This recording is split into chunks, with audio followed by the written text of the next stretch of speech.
Bem, bom dia a todos. Hoje é dia 5 de setembro de 2020, em mais uma transmissão do For Valves TV. Hoje nós estamos tristes de luto pela perda do nosso amigo Breno, de Recife, e vamos dedicar essa transmissão de hoje para o Breno, que era um amante da intervenção coronariana, da intervenção estrutural, uma pessoa que estimulou o país inteiro, principalmente a região onde morava, o Nordeste. E eu acho que nada mais justo do que hoje nós dedicarmos a transmissão a ele. Por uma grata coincidência, nós temos hoje vários amigos aqui do Nordeste, o Adriano Dourado, o Diego Vilela e o Itamar, de Natal, e o Maurício, de Goiânia. Meu amigo Breno, hoje é para você. Vai ter uma pequena homenagem do Itamar para o Breno. E, por favor, a técnica pode liberar a homenagem para o Breno, por favor?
Olá, pessoal. Nós recebemos com muita tristeza, muita dor, a notícia do falecimento do nosso colega José Breno de Souza Filho, o Breno de Recife.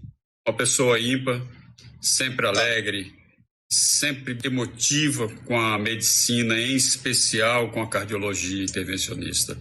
A nós aqui de Natal, eu, Ludmila especialmente, agradecemos tudo que ele fez para a gente. Inclusive, foi ele a ideia de trazer o Congresso Brasileiro aqui em 1996. Não tenho palavras, não sei traduzir esse sentimento, mas me inspiro nele, a alegria da profissão, a alegria do trabalho, a determinação e a qualidade de que fazer bem é o que acalanta a nossa alma. Então, muito obrigado por me ceder esse espaço para falar um pouquinho sobre o Breno. Bem, vamos retomar nossa transmissão aqui. Acho a homenagem mais do que justa. E hoje, na verdade, vamos falar sobre planejamento da TAV. Eu acho que é uma parte muito interessante. Eu costumo dizer, quando faço proctoring, que mais da metade do procedimento acontece fora da sala no planejamento. E costuma que grande parte do que é feito dentro da sala a gente tem que programar fora de sala. Quando você muda a estratégia dentro de sala é porque o planejamento não conseguiu antever o que ia acontecer. Então, o Diego e o Itamar hoje estão trazendo um caso para a gente de uma válvula óstica bicúspide e que a gente vai discutir incansavelmente o planejamento e até o procedimento. Eles vão mostrar para a gente como é que eles chegaram ao resultado final. Diego, Itamar, a bola está com vocês aí. Vamos nos divertir um pouco com esse caso de vocês agora. Vamos lá. Bom dia a todo mundo. Eu agradeci já ao Márcio, Gustavo, ao Edgar, mas mais uma vez eu queria dar os parabéns ao For Valve. Realmente é um aprendizado e gratificante estar aqui discutindo e fazendo ciência e aprendendo com vocês aqui. Obrigado, Maurício, Adriano, Ita, e vamos fazer essa homenagem para o Breno. Eu vou compartilhar minha tela e a gente vai fazer uma coisa bem dinâmica mesmo, de acordo com o formato do For Valve, que é discutir sem muito a gente ter essa questão da aula em si, para ficar. Então vamos perguntando, vamos interrompendo, e eu mesmo vou perguntando também pelos vários proctors que estão aqui, e vamos lá. Bom, esse caso é um caso que foi encaminhado para o nosso serviço, um paciente de 70 anos, MC de 29, um score de fragilidade apenas de 1, ele tinha uma insuficiência cardíaca classe 3, tinha uma história mais predominante aí de Alzheimer e depressão, apesar de não ser um Alzheimer avançado. Esse paciente era hipertenso, um STS score, porque ele já veio com encaminhamento para a gente para um procedimento de intervenção, então o STS veio para a gente já calculado, e os medicamentos que esse paciente do sexo masculino fazia estão aí na tela dos senhores. O AS-clopidogrel tomava dupla antiagregação. Esse paciente, essa história ficou um pouco perdida, porque ele tinha uma história de coronariopatia, porém um cateterismo normal. Ele veio com o encaminhamento de um ecocardiograma que mostrava uma área valvar aórtica de 0,6, um gradiente de pico de 118, um gradiente médio de 69 e uma área indexada de 0,35. O colega interrogou bicúspide devido à dificuldade de delimitar ali, devido à quantidade de cálcio, se era realmente uma fusão, se era cálcio, e era tricuspide, a válvula, e uma vena contrata de 0,5. Bom, o ecocardiograma pré também ainda mostrava para a gente um átrio esquerdo bastante aumentado, tá? Um ventrículo esquerdo bastante hipertrófico, um septo de 17, inclusive, e ainda uma insuficiência aórtica moderada, uma estenose aórtica importante, uma insuficiência mitral leve, uma HVE, como a gente falou, importante, e essa cinesia inferobasal, apesar de não haver coronariopatia associada. Se alguém do ECO quiser fazer algum comentário... Acho que o Marcos podia comentar para a gente, não sei se o Marcos está aí, ele está com a câmera desligada, mas eu também tenho algumas perguntas para fazer aí. Adriano, Maurício... Eu queria... Adriano, pode ir. Pronto, eu queria, Márcio, dois aspectos interessantes. A idade dele, 70 anos. Isso, exato. A gente tem que entender que a válvula aórtica bicúspide é uma doença um pouco diferente. É uma patologia congênita que tem 2 pontos de apresentação clínica, né? Uma no recém-nascido, que é mais crítica, que é menos frequente, e a outra depois no paciente adulto, né? Alguns registros mostram que a evolução, ou seja, a degeneração da válvula bicúspide é um pouquinho mais acelerada, outros mostram que é igual à da válvula do idoso, a estenose aórtica do idoso degenerada, mas o interessante é que a apresentação na segunda fase no adulto ela é sempre um pouco mais precoce, né? Ela sempre ocorre a partir dos 65 anos, 70, quase 60% desses pacientes com válvula aórtica bicúspide vão se apresentar com doença clínica nessa faixa etária e talvez uns 20% vão chegar lá acima dos 75 anos. Então, isso é o que chama atenção nesse caso, primeiro isso. A outra coisa, e aí o Marcos entra, é qual a capacidade do eco de definir a válvula aórtica bicúspide, porque tem vários formatos, eu sei que o Diego vai mostrar aí. E eu vi num relato, numa revisão, que é em torno de 10% a 20%. É isso mesmo, Max? Isso é importante dizer. Porque a qualidade da imagem na aorta sempre fica muito prejudicada, né? E a válvula aórtica é uma válvula que fica tanto para o transfrágico como para o transofágico. Anatomicamente, o transofágico tem um pouco mais de vantagem, mas funcionalmente o transofágico não tem vantagem na avaliação. E requer sempre muita regulação do aparelho, ver o que é sombra, o que é cálcio reverberando, né? Então, realmente, é uma válvula difícil de avaliar que requer mais trabalho. Mas que com as máquinas modernas, dá para avaliar bem. Max, aproveitando a pergunta do Adriano aqui, você consegue, no eco, que eu vou perguntar para você, talvez seja realmente a pergunta bem básica, né? Você consegue diferenciar o paciente que traz uma doença congênita do paciente que fusionou a cúspide já adulto, que é que o pessoal chama, a gente está chamando atualmente, né, de bicúspide funcional, né, Adriano? Exatamente, esse é o grande problema, porque a bicúspide ela pode ter formar quase as 3 cúspides, mas tem aquele rafo, né, que é o mais frequente. E isso eu acho que é o que atrapalha numa válvula calcificada. Max, está com você. O ponto é sempre você identificar os triângulos, quantos triângulos, que chama de triângulo da junção, da comissura, do folheto com a parede, que vai determinar o número de cúspide que tem. Então, se você tem 2 triângulos ou tem 3 triângulos, né, ou 4 triângulos. Isso aí é que vai determinar se realmente é bicúspide ou não. E a outra é o RAF, e essa RAF pode ser congênita ou pode ser uma RAF por um tempo. Isso você consegue determinar. Se realmente é uma bicúspide pura. Né? Mas aí já vem, a válvula é diferente, é pura por fusão de comissura com o tempo.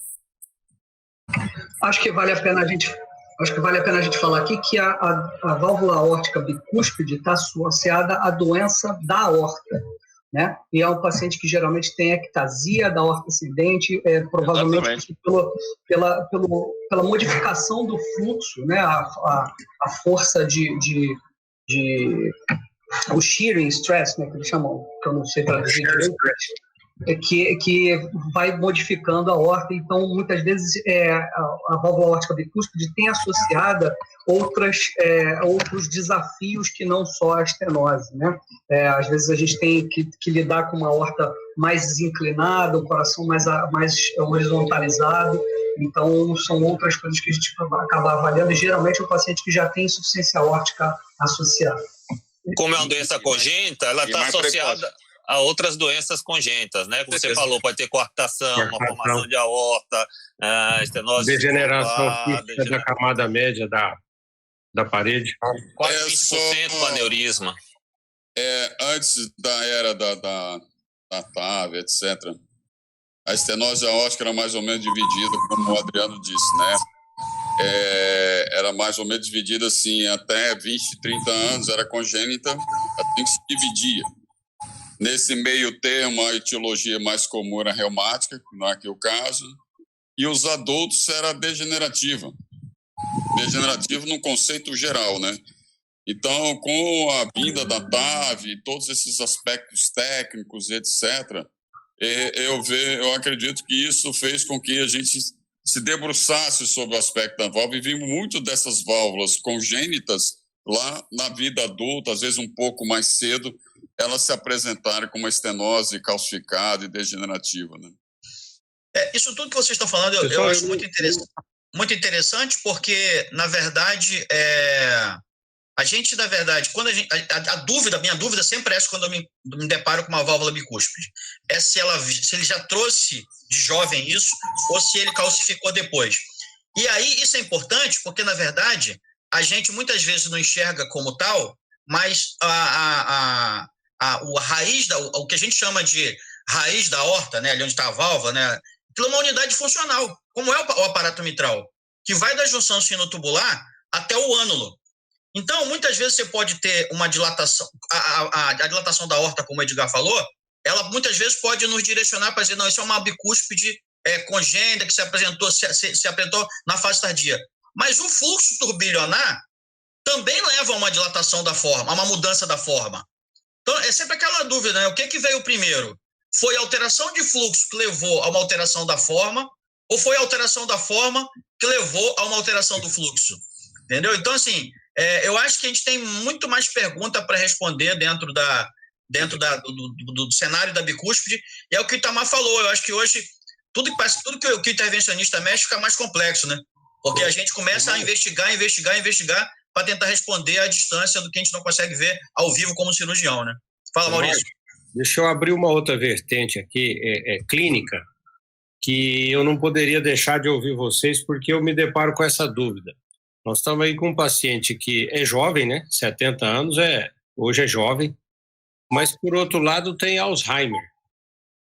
Como que os colegas têm se comportado assim na hora de indicar? Tem algum grau?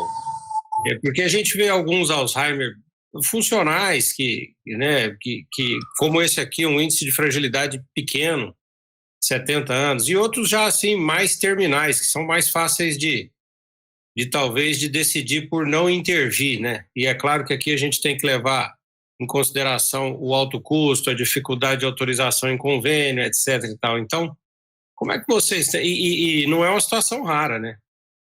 É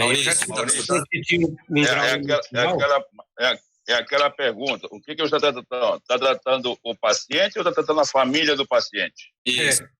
Muito bem. Tem um estudo, isso que o Maurício perguntou é bastante interessante, foi tido uma discussão recente sobre essa questão de fragilidade na intervenção da TAV, que acabou que a gente adotou alguns scores aí da Columbia, o Freito Score, mas os estudos, houve uma publicação do Chiani mostrando se a gente realmente estava agregando benefício ao doente pós-TAV, sabe? Isso que o Maurício perguntou é extremamente interessante, porque ele não considera só os scores, ele leva uma série de relevantes aí, que é esse cuidado clínico, a questão de independência, e se o paciente se sente depois da TAV independente também e fez a publicação dos dados.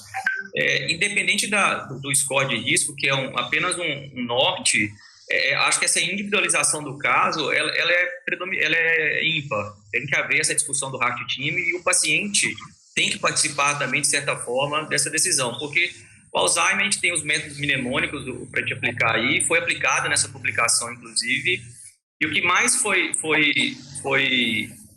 determinante para a TAV ou não, Maurício, foi essa questão de como o paciente se comporta e dessa certa independência dele, mais do que a patologia em si, sabe?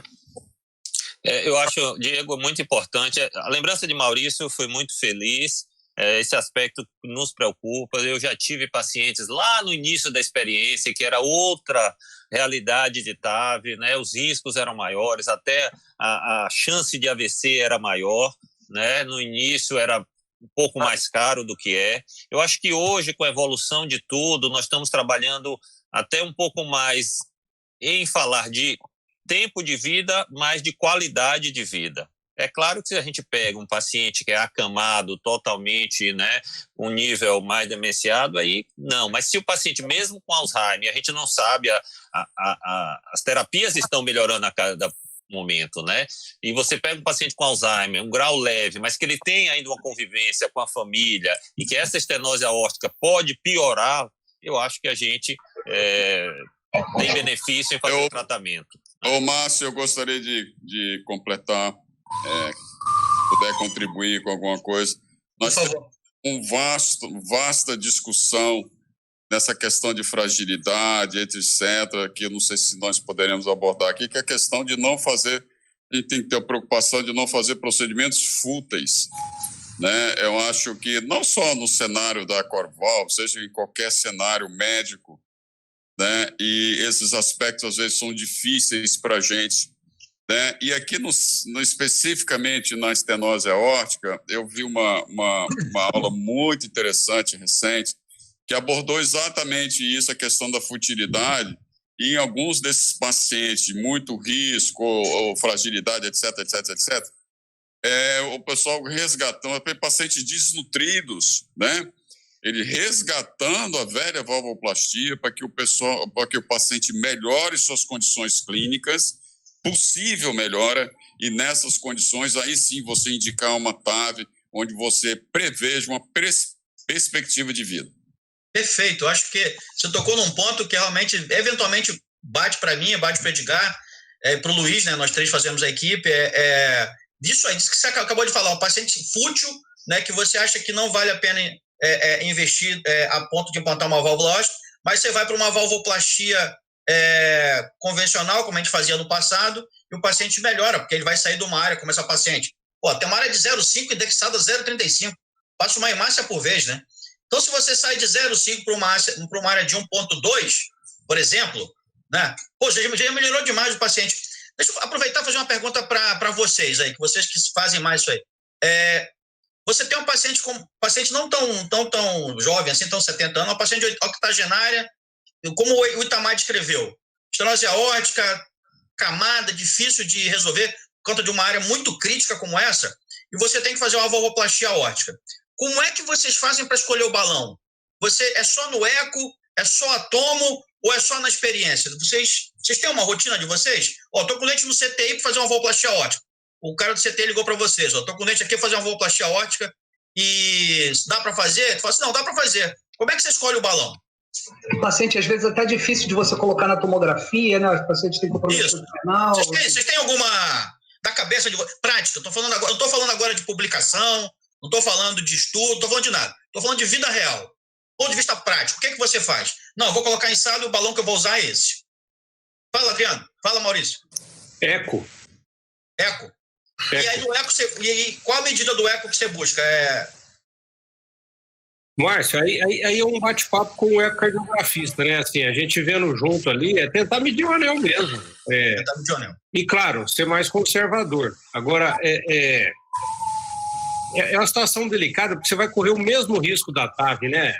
Assim, então, se tem prognóstico mesmo, tem que lutar para fazer TAV. Mas Essa semana nós perdemos uma paciente que, de tanto esperar a autorização, pegou Covid e morreu. Putz. De Covid. Assim, será que se tivesse feito rápido não tinha pego? Não sei. Mas é chato, né? E aí foi cogitado, então vamos abrir com o balão. Gente, mas nós vamos fazer todo o procedimento da TAV, menos a TAV. Eu acho que nessa questão, eu acho que podia, se existisse esse termo, podia ser o TAV by, né? Você fazer... Boa. Eu acho que tem uma questão de custo, tudo isso tem que ser muito relevante. Você ficou bom com o balão? Não teve mas qual balão que você escolhe, Itamar? Olha, nós usamos o clássico... Não, eu tô falando tamanho, quero saber o tamanho. Menor, sempre menor. Sempre menor, Márcio. Sempre menor. E você, Adriano? Menor é o quê? É 20, 18? Qual o tamanho menor que você usa? Normalmente a gente teve 3 casos ano passado, não sei se o Itamar vai lembrar. Um eu fiz, o outro o Itamar e o outro a gente entrou junto. Paciente extremamente com sintoma.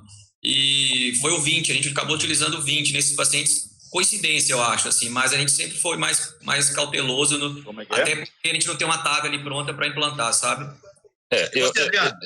Eu já tive alguns casos, por acaso eu estou com um caso agora, isso que Itamar descreveu, um médico, 86 anos, sempre recusou fazer qualquer coisa, renal crônico, quase dialítico, eu fiz toda a análise dele com ressonância, com eco 3D, mas aí ele não queria fazer, ele foi deteriorando, foi para diálise, infartou com uma crise hipertensiva, eu tive que levar para a sala, fazer uma valvuloplastia, angioplastia, ele melhorou, a área valvar foi para 1.2 e agora sair para casa, nós estamos esperando ele melhorar um pouquinho e aí vamos para... E qual foi o balão, Adriano? O que é que eu faço?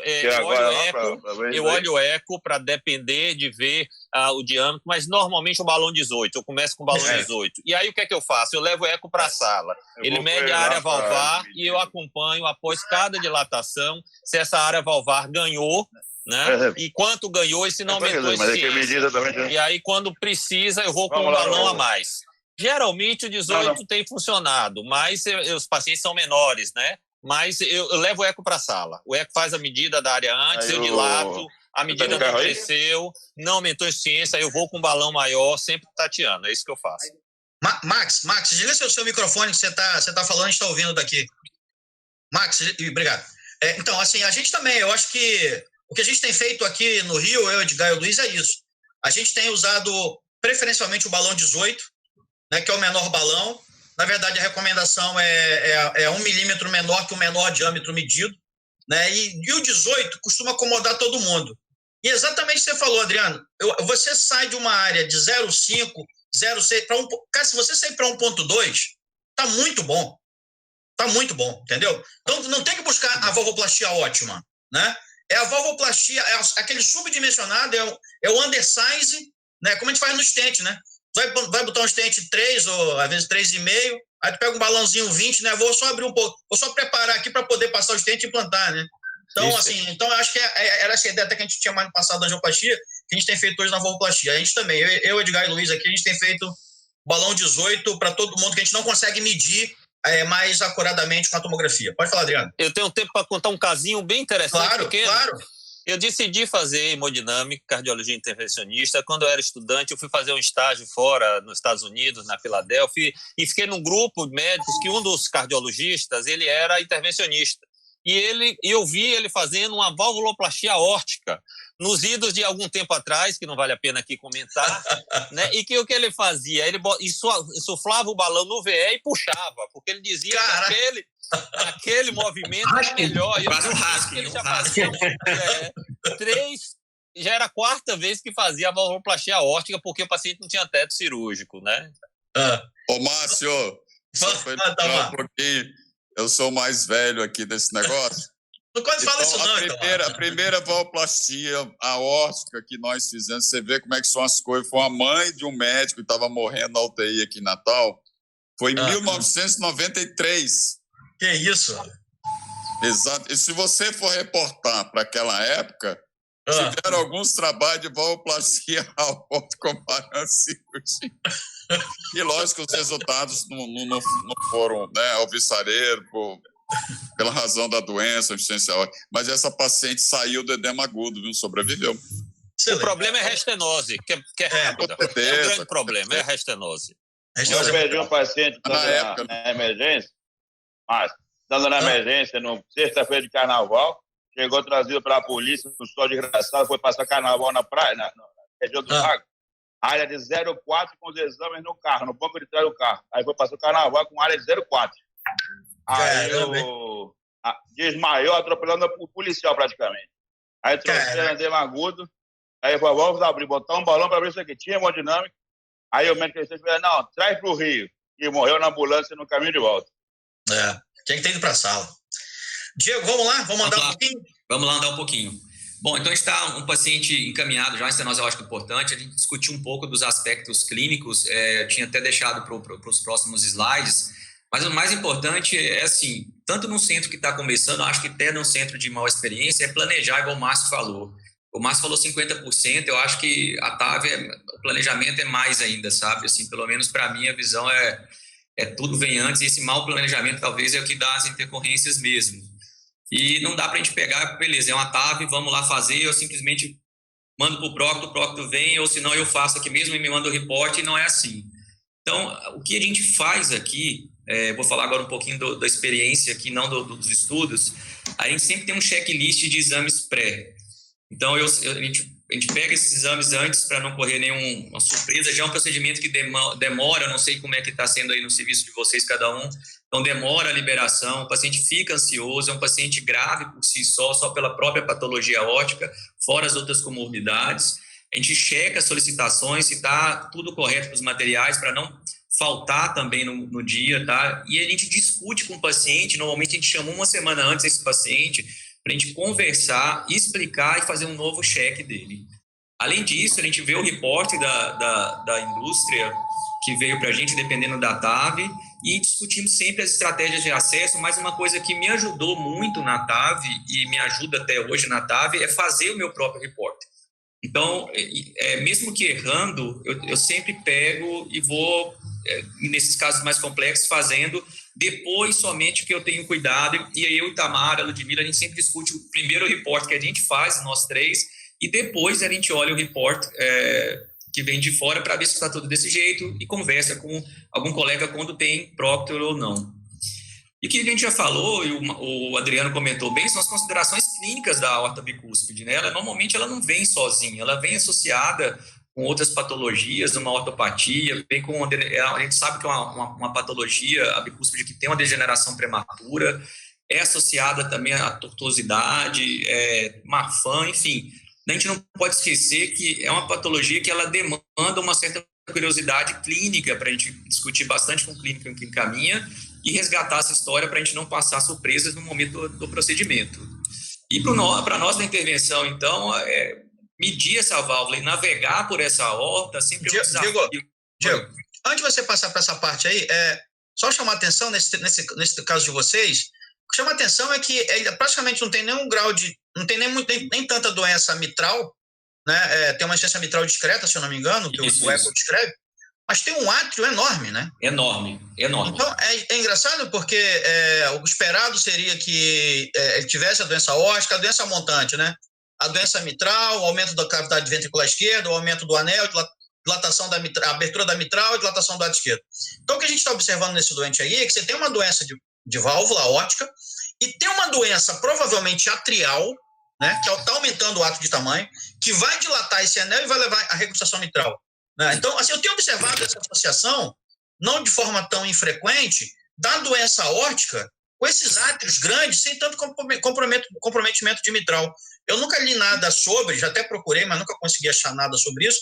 Mas prestem atenção nisso, como essa associação da doença da estenose aórtica com doença atrial, com átrios grandes, às vezes o paciente em FA, tanto é que é comum a gente ver, às vezes, botou a válvula aórtica e fechou o apêndice atrial. Né? Você vai começar a ver algumas publicações desse tipo de associação, né? Então é uma coisa que de repente vale a pena ficar no nosso radar, isso aí. Quer falar com o Maurício? Quero. Vou pedir licença aqui, ó. Deixa eu colocar na tela aqui, ó. Infarto agudo. Putz! Menos de 2 horas de dor. Vou pedir licença, mas vou ter que ir. Eu tinha dito pro Gustavo aí que eu estava no sobreaviso hoje. Então, pessoal, eu vou ouvindo aí pelo YouTube no caminho. mas peço... Maurício, depois a gente faz ao vivo, né? Para ver que isso aqui é verdade, isso aqui é mundo real. Não tem nada combinado. Maurício, boa sorte. Deixa o Google Meet ligado no celular que você vai comentando lá. Ó, a gente abriu a artéria aqui. Mostra pra gente a foto lá do final do caso. Boa sorte, Maurício. Beleza, segue. Maurício, não existe coisa melhor na nossa especialidade do que esses casos agudos, né? Literalmente você vai salvar uma vida. Isso sabe boa sorte. Sabe o que meu pai falava, Itamar? Assim, urubu gosta de carniça, né? A gente ama isso aqui, né? É verdade. Obrigado, gente. Boa sorte, Maurício. Boa notícia. Valeu. Eu vou avançar o próximo slide, então, porque a gente vai ter muita discussão, acho que da Tomo também, Márcio. Então, esses desafios da intervenção percutânea é navegar por essa aorta e a gente medir também essa válvula. Normalmente ela é oval, ela não é tão circunferenciada. Se vai ser a medida anular ou supraanular, isso é um questionamento aí que tem sido bastante atual na literatura. Esse ósseo de coronária, normalmente às vezes você pega uma aorta mais angulada ali, essa ósseo coronária, às vezes até uma coronária anômala, durabilidade dessa prótese que a gente vai colocar e, claro, o cálcio, que é muito mais precoce na bicúspide, né? E ele é muito mais exuberante na maioria das vezes.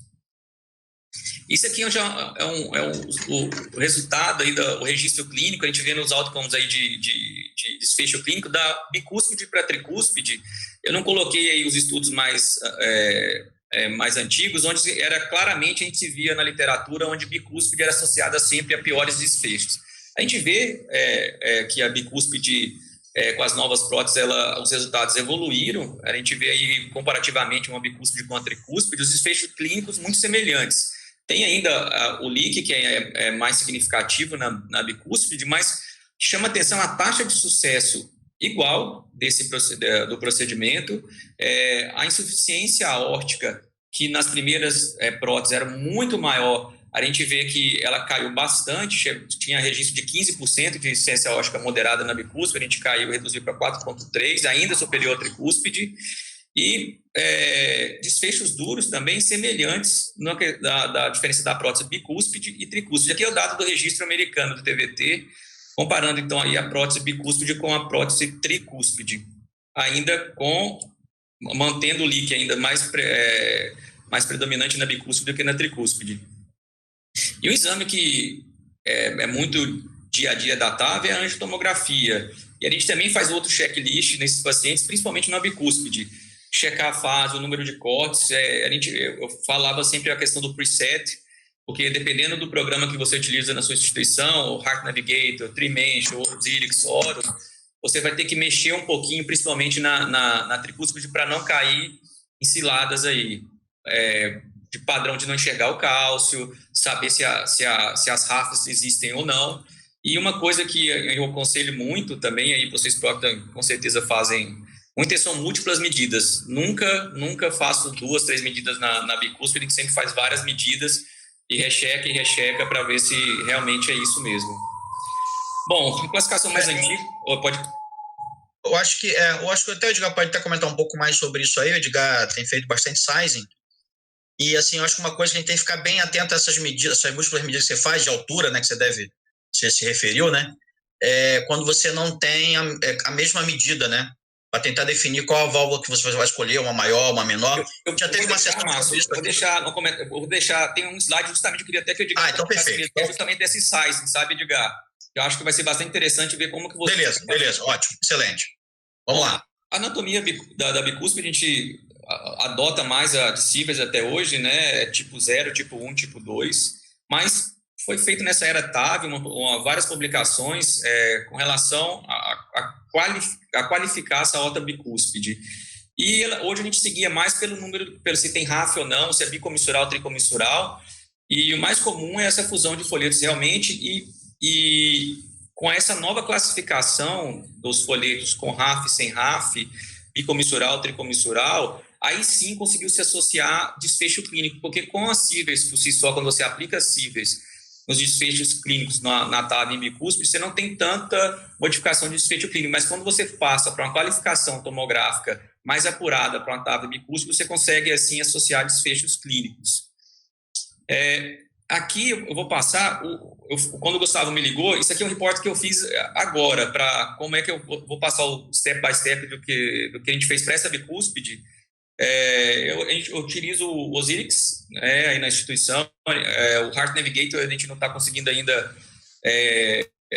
aplicar ele, porque está faltando alguma coisa de software ainda para a gente colocar, mas a gente utiliza de referência o Osiris. E para quem é habituado a usar o Osiris aí, quando a gente faz o corte, os ortogonais, aparece essa tela para a gente.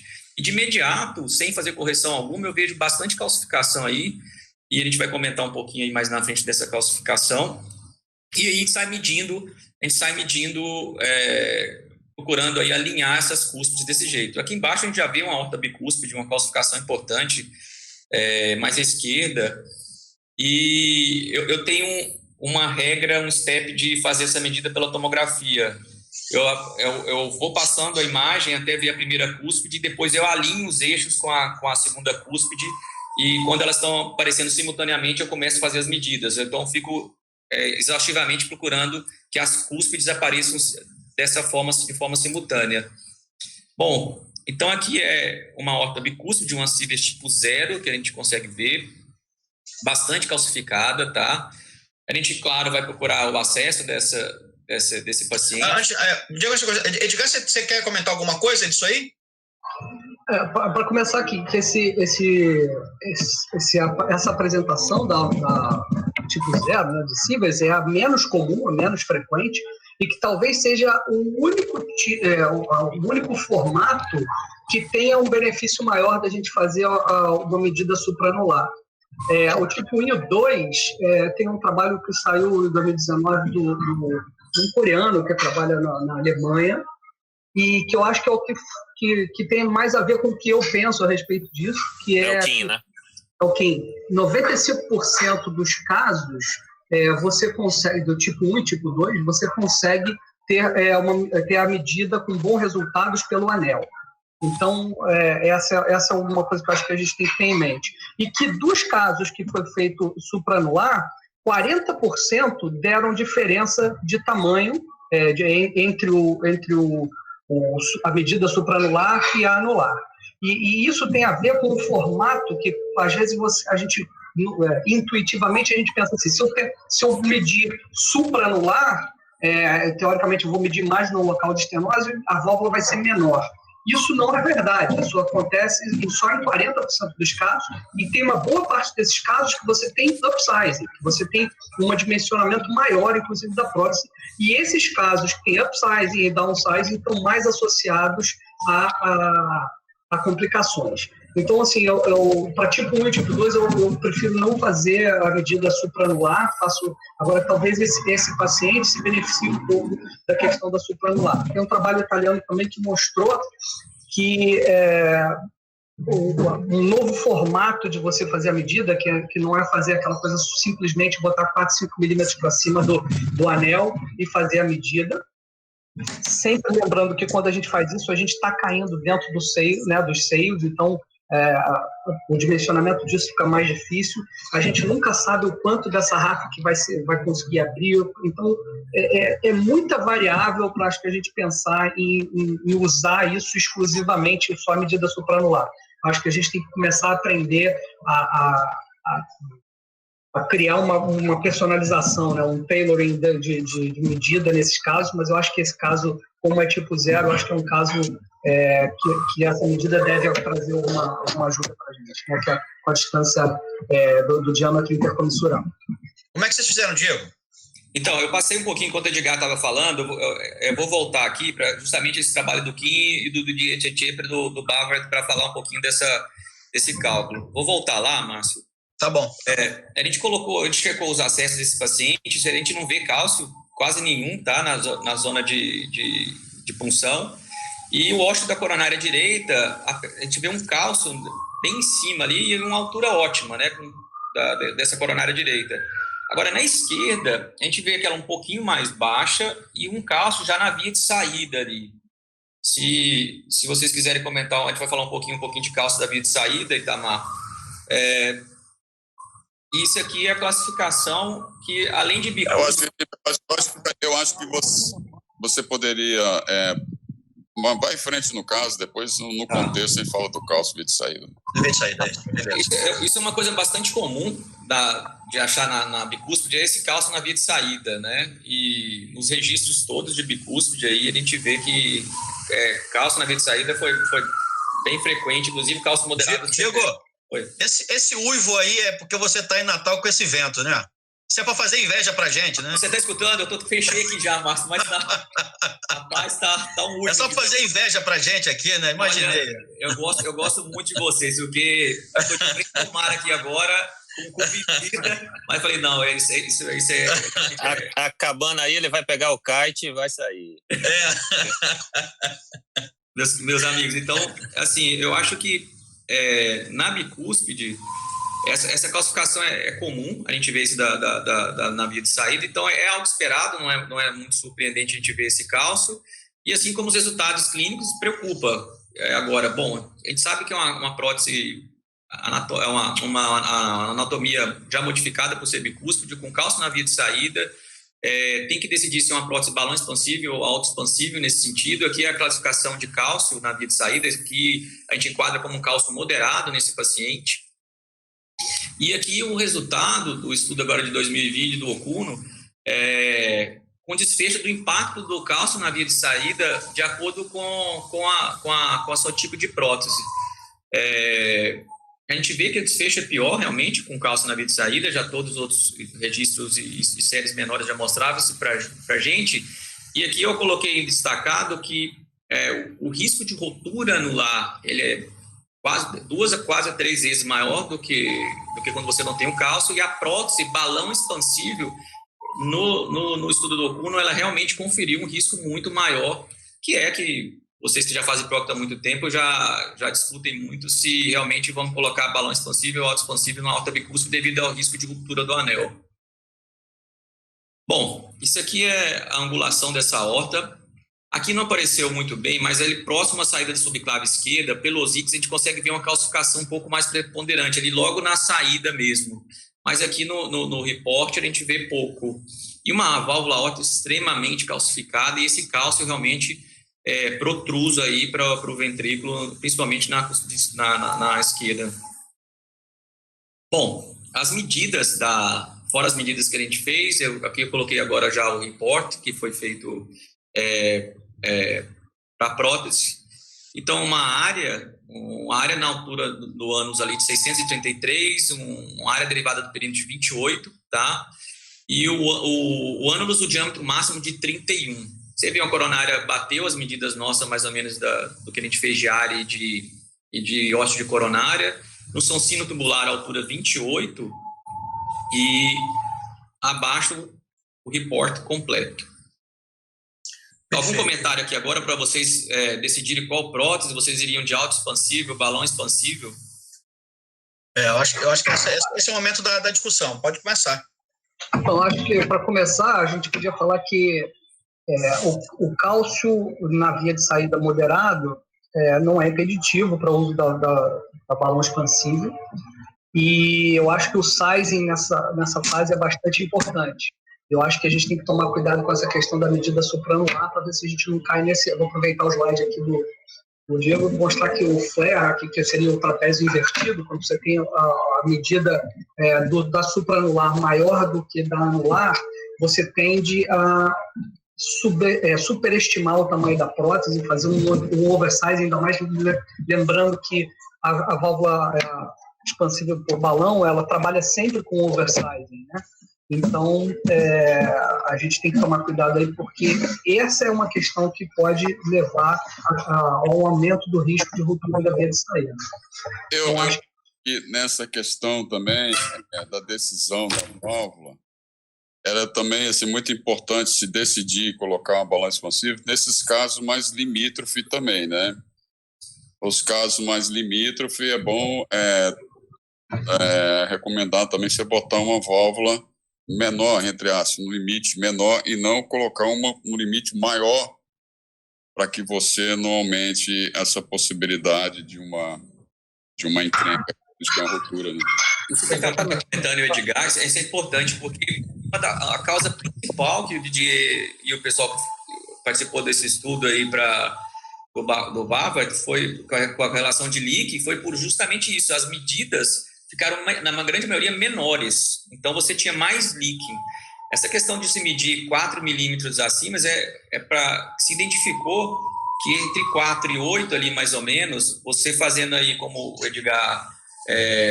Diego, só um instantinho, o comentário que eu fiz foi em relação, não à medida em si, mas a presença do cálcio na via de saída em relação ao tamanho da válvula, principalmente em válvulas limítrofes. Você tem uma área no meio, aí fica mais fácil decidir, para 26, etc.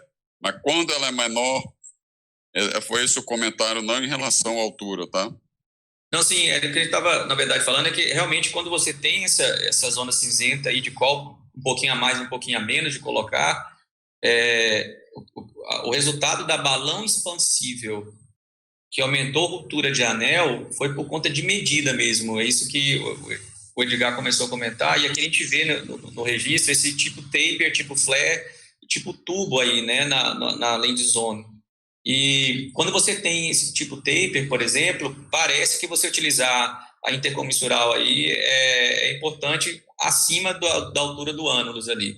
Então, não é que 4, pelo menos, Edgar, você corrige aí pelo que foi discutido no grupo lá, 4 não é um ponto de corte, mas dessa área 4 e 8, você tem que fazer múltiplas medidas para se adequar e sair dessa indecisão de um pouquinho a mais, um pouquinho a menos. E finalizando dessa questão dos registros, ainda assim, muito do que se falava, não utilize balão expansível, é porque às vezes houve uma falha de sizing mesmo. De sizing, perfeito. Falha de sizing. Não é quer dizer que uma prótese é melhor do que a outra, que não coloque balão expansível, você não pode ficar... Eu já escutei alguns colegas falar, balão expansível eu não uso quando tem cálcio na via de saída. Até o Itamar deu uma aula de via de saída uma vez, também a gente montou uma aula nesse sentido, e a gente via, balão expansível eu não utilizo nessa anatomia, e não é.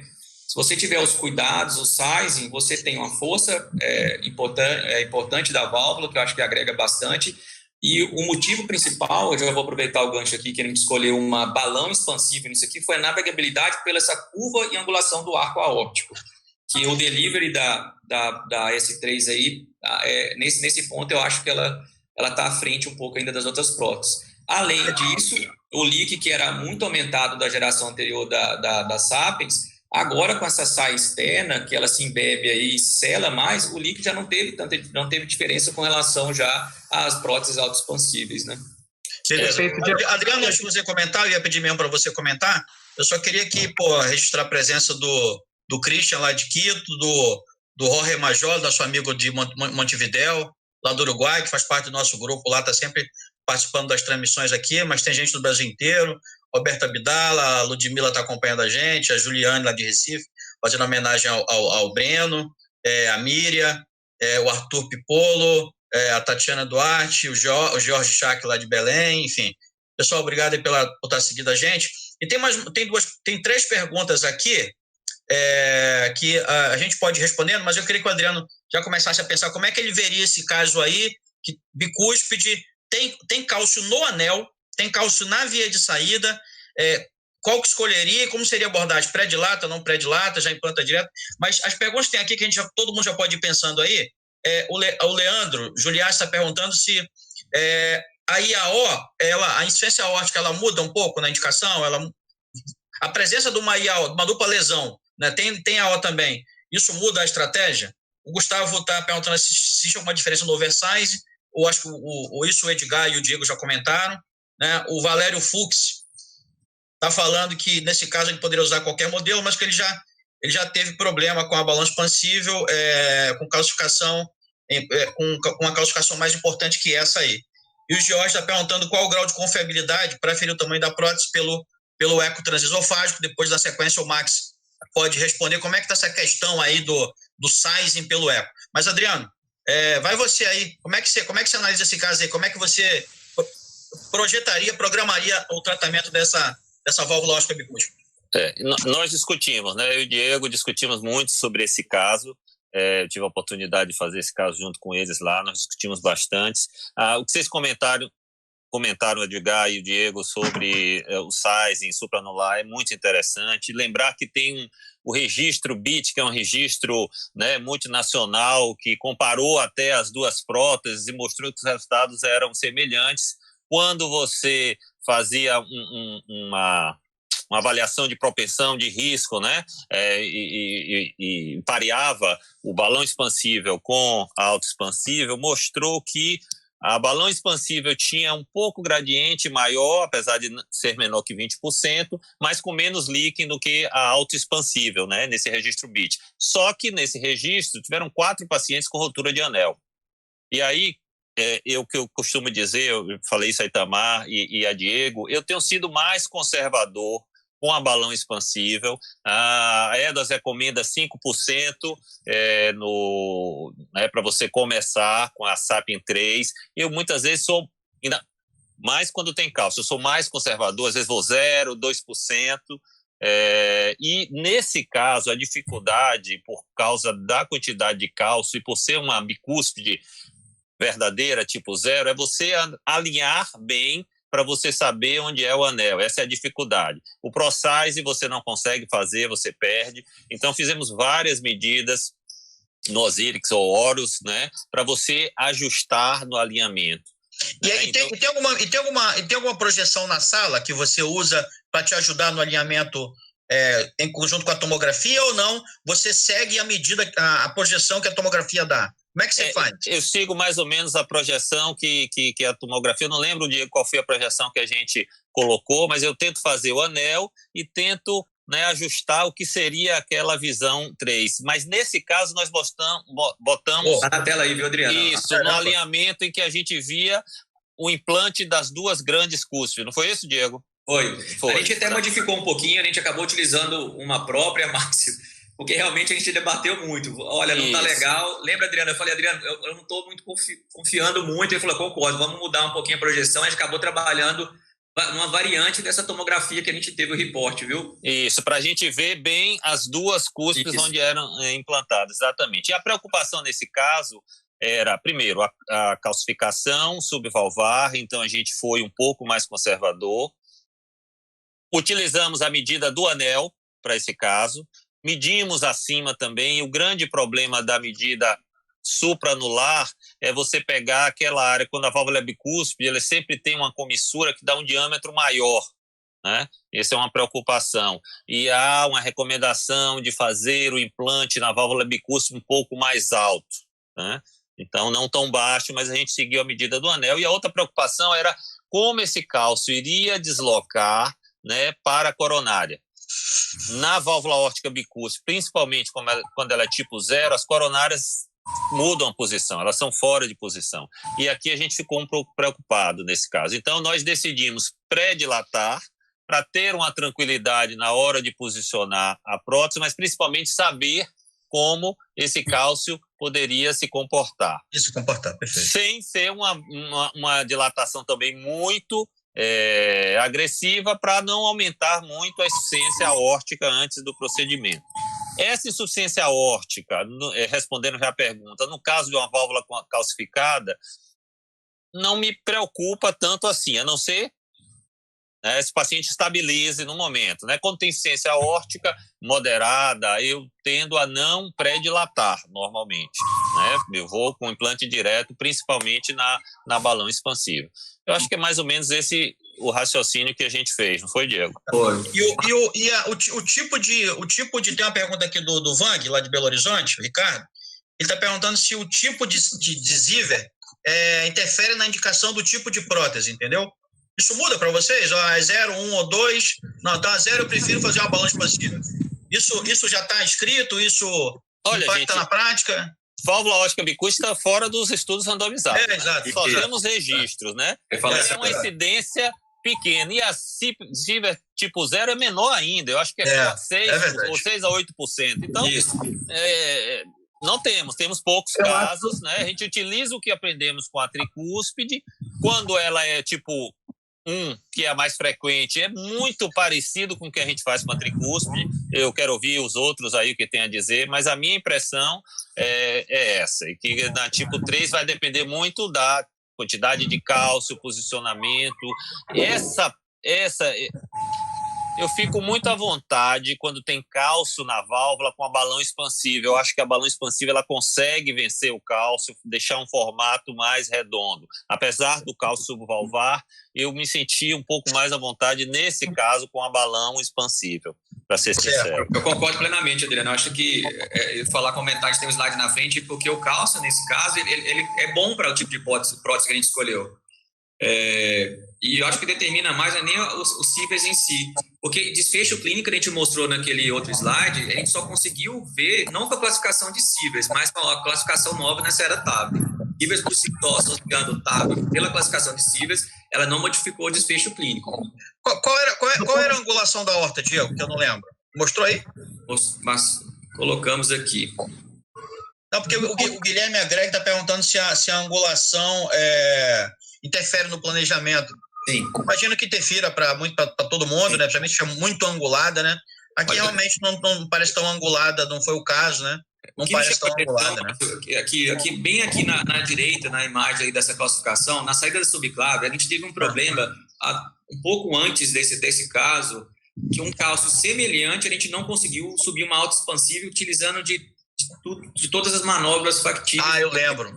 Você colocou esse caso lá pra gente ver. Isso. Aí, troca guia, coloca mais risco. Fez Budweiser, mas mesmo assim não foi, né? Então, é aquele negócio, né? Gato escaldado.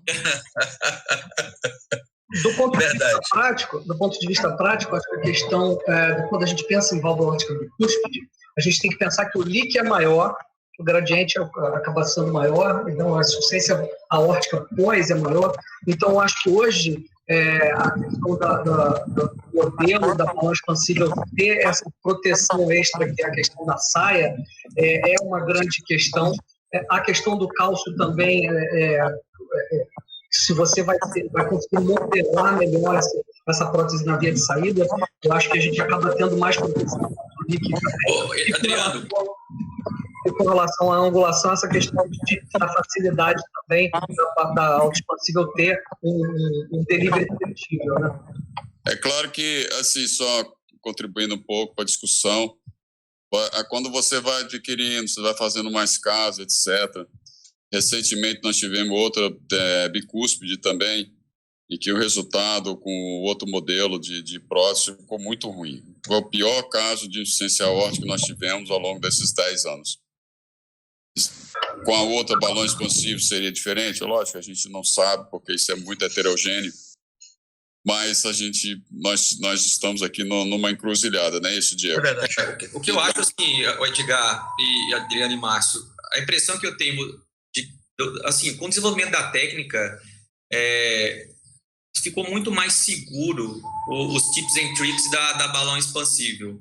Se a gente olhar o registro BID, igual o Adriano falou, o implante foi a média do implante para dentro do ventrículo foi de 3,6 a 4 milímetros. Hoje você utiliza mais shallow. Outra coisa, com a saia externa o leak diminuiu. A gente tem mais cuidado nesse acompanhamento da deslocamento de cálcio. Isso determina para a gente se a gente vai com mais ou um pouco menos. Então, depende muito, acho que daí eu vou ter um slide na frente que é do operador, volume do operador. E isso foi assim que acabou as medidas.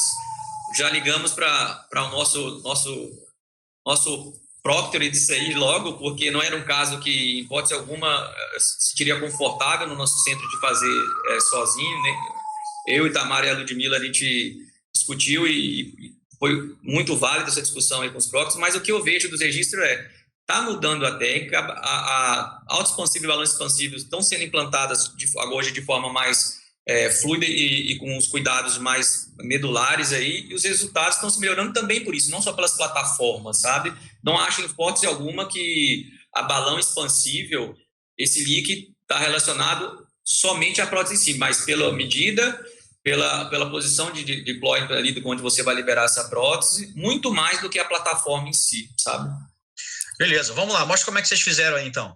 Bom, então a decisão, isso que o Itamar comentou um pouquinho, é um paciente de risco já, a gente sempre evita futilidade, a gente foi por acesso femoral, escolhemos uma prótese balão expansível pela navegabilidade, pela essa quantidade de cálcio também. Eu acho que, permite só uma interrupçãozinha aqui, tem clínicos também assistindo, A enorme maioria hoje dos casos que a gente tem feito nos últimos é tudo minimamente invasivo. Você podia explicar o que é, para que as pessoas entendam um pouquinho, tá?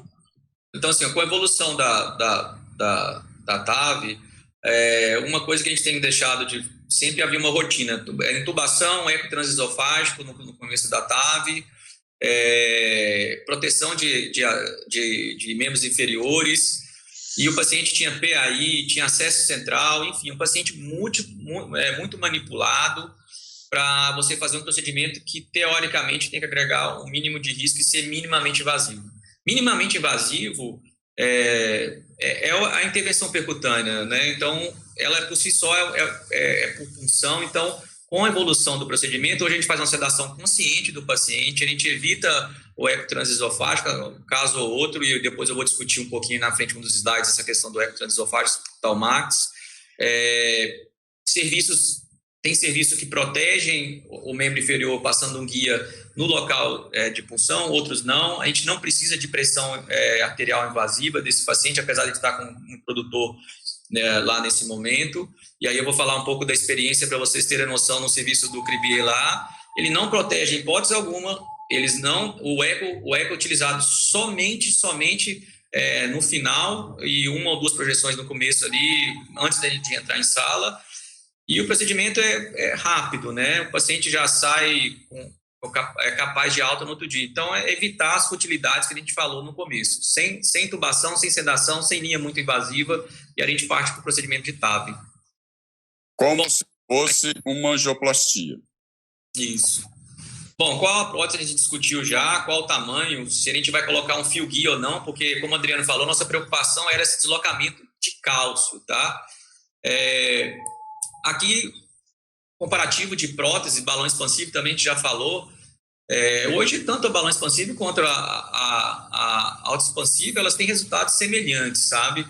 O gradiente na balão expansivo foi um pouquinho menor do que a autoexpansiva, mas a gente não tem grandes trials randomizados. Acho que depois do French Trial, né, Márcio e Adriano, está precisando realmente de um grande estudo randomizado aí para cabeça a cabeça das próteses. Porque, por um lado, mostrou que a balão expansiva tem resultados, tende a resultados melhores. Por outro, quando a gente olha séries e registros, a gente vê que eles são equivalentes, cada um com suas limitações né? Eu acho, sinceramente, que 90%, 95% dos casos, todas as próteses vão bem. E aí depende da sua intimidade com essa prótese. E aí nós vamos ter aqueles casos específicos, 5%, que vai analisar que talvez aquela prótese vá melhor, talvez aquela outra vá melhor. Essa é a minha opinião. Você tem que customizar, concordo plenamente com você. Eu acho que você tem que conhecer as duas, saber implantar a balão expansiva e a autoexpansível, e escolher sua workhorse, aquela que você está mais confortável para implantar, né? Então, 95% vai fazer com a que você está habituado e os outros 5% você vai usar a outra que você normalmente não usa, mas porque aquele caso exige que você implante a outra que você vai ter um melhor resultado. Eu acho que é isso, eu acho que a gente não vai fugir disso nunca, customizar para cada paciente, né, o melhor dispositivo a ser implantado. Perfeito, concordo. E diante de um caso desse, aquilo que a gente estava comentando, esse aqui é um slide que eu acho bastante interessante, que é os resultados de acordo com o volume do centro e volume operador. Isso é intuitivo, né? A gente sabe que de acordo com a experiência você tem resultados melhores. Esse é um caso, com certeza, você precisa de experiência. A decisão ela não se baseia somente no reporte, é aquilo que eu coloquei no começo, vamos lá fazer uma TAV, funciona, vamos liberar, eu sei como é que mexe no material. Não.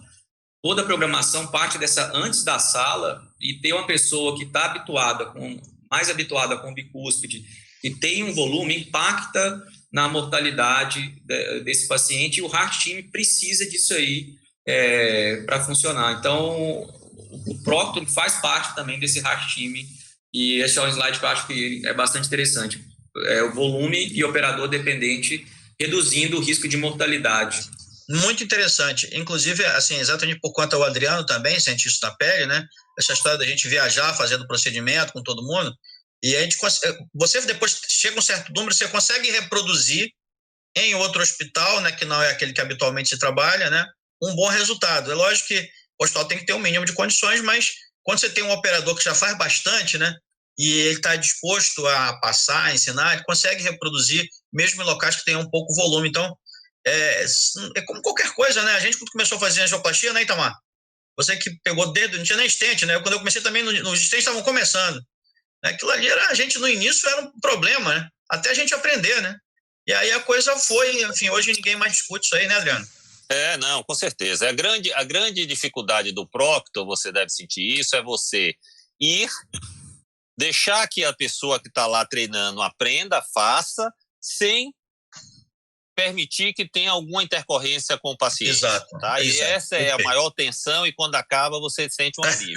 Agora, trabalhar com Itamar e Diego é muito fácil. É mole. Tem experiência, né? Foi um ajuste, eu estava lá mais, né, para dar um respaldo, porque ele já tem uma história, tem chão, tem experiência. Eu só estava esperando acabar a transmissão para eu ligar para eles me chamarem no seu lugar, entendeu, Adriano? Modéstia. Então, assim, a gente realmente foi um caso bastante discutido, acrescentou muito. E, mais uma vez, salientando, um dos motivos que a gente escolheu, eu coloquei esse slide aqui, foi a questão da navegabilidade para essa horta, tá? Quer dizer, tem meu mentor aí, Adriano, que é solista com a gente discutiu bastante nos bastidores aí, essa prótese. Adriano, eu tô... Podia ter mandado uma foto melhor, né, Adriano? Vou mudar a foto. Agora a orelha, de tanto usar máscara hoje em dia com Covid, a gente vai ficar assim. Eu achei ótimo. Então, o Adriano participou com a gente e a gente realmente decidiu. O que eu fiquei feliz é que realmente as medidas e as discussões feitas entre o nosso grupo estavam de acordo com o prótese do Adriano, de acordo também com a discussão que foi feita com a Edwards. Então, a gente escolheu uma prótese 29, tá? Procedimento minimamente invasivo. Isso é uma tabelinha que quem trabalha com S3, todo mundo tem, facilitou bastante, onde que você identifica o tamanho da prótese, você vai nas zonas cinzentas com um pouquinho mais ou um pouquinho menos, uma prótese menor com um pouquinho mais, uma prótese... Ela tinha quanto de área? Eu esqueci. 633. 633. 643, não é? Deixa eu ver aqui, voltar. Acho que é 633, tá? 633. Interessante dizer ali que essa não vai dar muita dúvida de escolher o tamanho da prótese, mesmo sendo bicúspide ou não, porque ela está no meio da tabela, né? Se você pega a interseção dos tamanhos, é sempre um pouco mais difícil de escolher, e aí eu acho que entra um pouco da experiência de cada caso. Se me permitir, não deu tempo, Márcio, Edgar e Gustavo. Eu tinha pedido para o pessoal gravar aquele vídeo quando a gente faz o Fundamentals, explicando essa tabela para deixar no canal, sabe? Para ficar fácil para quem quiser, mas como não fazer, de qualquer jeito eles vão fazer isso aí provavelmente, vamos ver se a gente consegue, aí Dilma... vamos fazer e deixar no canal, isso é legal. Isso é bem legal. Faz um videozinho e deixa para esse tipo de vídeos aí ficando aí. Excelente, vai ficando lá. Eu levar para vocês aqui hoje, mas infelizmente a gente não conseguiu, o Thales foi super... Não, vamos fazer isso então. Tá? Esse é um slide da Edwards, por isso eu nem mexi também. E decidimos então para uma prótese 29. Aquilo que a gente discutiu, cuidado com size, porque calcificação severa, risco de ruptura, tá? A via de saída, a junção sinotubular, então tudo isso a gente levou em consideração, e as recomendações de uma prótese balão expansiva, nesse caso foi uma Sapiens 3, e que a gente, no momento do procedimento que a gente vai colocar aqui agora, o que a gente levou em consideração para ir um pouquinho a mais, pode dilatar, pré-dilatar ou não, essa válvula. Bom, isso é um trabalho interessante, e o Adriano comentou um pouquinho dessa questão de overexpansion da Sapiens, né, e de outras próteses, que a gente consegue um valor de expansão on-label dessas próteses, mas no trabalho aí que foi feito, acho que em 2016, se não me engano, você consegue, na via de entrada e na via de saída, 10% com, entre aspas, um label de expansão, que é dessas próteses balão expansível. Ou seja, você consegue mais do que está no label, e se não me engano, houve uma publicação, acho que do Teng, uma publicação chinesa, aí o Márcio, o Adriano deve lembrar mais, onde foi feita uma válvula com mais de 830 de milímetros quadrados de área. Realmente impressionante. Se você precisar, você pode chegar um pouco a mais. Nas válvulas menores, balão expansivo, você pede um pouquinho dessa cooptação de folheto, mas nas próteses maiores você consegue um pouco a mais. Se você precisasse, nesse caso, a gente poderia fazer um overexpansion sem problema. Como a gente comentou, decidido por pré-dilatar, isso vai guiar a gente no procedimento preciso colocar um fio guia no tronco ou não. Então, durante a pré-dilatação, o olho tem que estar muito atento à tela ali da fluoroscopia, porque é esse balanço do cálcio, é esse balanço da aorta e essa movimentação para os ossos de coronária que vai determinar se a gente coloca um fio guia, protege ossos de coronária esquerda e direita, se a gente vai fazer um overexpansion ou não, se a gente vai deixar essa prótese um pouco mais acima, e dependendo também da movimentação do balão, e aí, nesse caso, vocês vão ver, esse balão, a gente teve que pré-dilatar várias vezes, porque devido à intensa calcificação, esse balão cuspia, tanto ia para a aorta quanto para o ventrículo, isso também determina, a gente já espera também como é que vai a questão de leak ou não, para a gente adquirir mais força. Então, não desculpa te interromper, para fazer uma pergunta para o Adriano. Do ponto de vista da indicação da balão expansível, você costuma ter um critério diferente com relação à pré-dilatação? Por exemplo, a função ventricular é uma coisa que te ajuda a indicar ou a pré-dilatar primeiro caso, já que muitas vezes você vai ter que ficar sem pré-dilatação, você para posicionar a válvula, você acaba ficando com a válvula mais tempo na via de saída, na obstrução da válvula. Enfim, como é que você vê essa questão da pré-dilatação na autoexpansiva? É exatamente isso. O que é que eu vejo? Primeiro, a área valvar inicial. Ela é muito crítica. Se não é tão crítica assim, se é acima de 0,6, 0,7, né? Em verdade, eu tendo a não predilatar com a balão expansível. Vou predilatar se a área for muito crítica, se o paciente tiver disfunção ventricular, né, ou algum outro dado que eu queira, como, por exemplo, avaliar o deslocamento do cálcio. Tá? A tendência minha é não predilatar, mas se a área é muito crítica, se o paciente tem disfunção ventricular, se o paciente é muito grave, aí eu faço uma predilatação para quebrar e eu poder, né, posicionar bem, ou eu tenho uma noção de como o cálcio vai se comportar. Com a balão expansível, né, Adriano? Com a balão expansível, exatamente. Com a balão com a autoexpansível, minha tendência maior é pré-dilatar. Exatamente, perfeito. Eu também predilato, enfim, o autoexpansível predilato praticamente todo mundo. Em algumas poucas exceções não predilato. Quando não tem muito cálcio, aí eu já fico, eu tendo a não predilatar o expansivo nesse caso. Quando não tem muito cálcio, eu tive um caso de um paciente que eu fui predilatar e o paciente não saiu na predilatação. Predilatação, o paciente, né, ficou, ele não deu tempo de fazer nada, ele não voltou a pressão, né, não saiu. Então, assim, na autoexpansível, a maioria dos casos nós fizemos todos sem pré-dilatação. Mas acho que a disfunção ventricular é um parâmetro importante. Acho que não, com certeza. Eu estou falando, exceto os casos, né, várias estenose, válvulas muito calcificadas, áreas muito críticas. Isso que já foi relatado aqui, disfunção ventricular, obviamente sim. Mas, em geral, o autoexpansível, ele coloca direto ou sem pré-dilatar. Aliás, como nós já fazemos isso, não temos tantos casos assim, mas tivemos a sorte de Dr. Grube também vir aqui, e o primeiro caso aqui na Natal foi feito com ele, só para falar um pouquinho de pré-dilatação, e ele fez foi o 6º caso no mundo com ele, que ele fez sem pré-dilatação, que foi o nosso primeiro caso, ainda com a velha Corval. Você vê de quanto tempo tem essa discussão, né? É verdade. Assim, eu tenho pré-dilatado bem mais, sabe, Tamar? Eu também implantei. Como eu fiz os meus casos de Edgar, fizemos os meus casos com o Grube, a gente também começou a implantar muito sem pré-dilatar. E assim, o que eu tenho percebido hoje é que se você pré-dilatar, pré-dilata com undersize mesmo, pré-dilata com 18, pré-dilata. Nesse caso aqui, que é uma válvula grande, né? Se botar uma 29, se fosse Esse caso aqui eu considero obrigatório, né? Então, se fosse uma autoexpansiva aqui, se eu não me engano, é 88 de perímetro, seria uma 34, né? Sim. Aí eu faria até uma pré-dilatação mais agressiva, entendeu? Usaria aqui um balão 23, enfim, fazer uma coisa mais potente para que eu ganhasse mais área na hora de implantar a autoexpansível depois. E hoje, com a tendência autoexpansiva, você implantar mais alto, então, após dilatação, tem um risco maior do pop-up, né? Então, isso está me levando a fazer uma pré-dilatar mais, né? É verdade. Diminuir a chance de precisar de ter que pós-dilatar, né? Perfeito.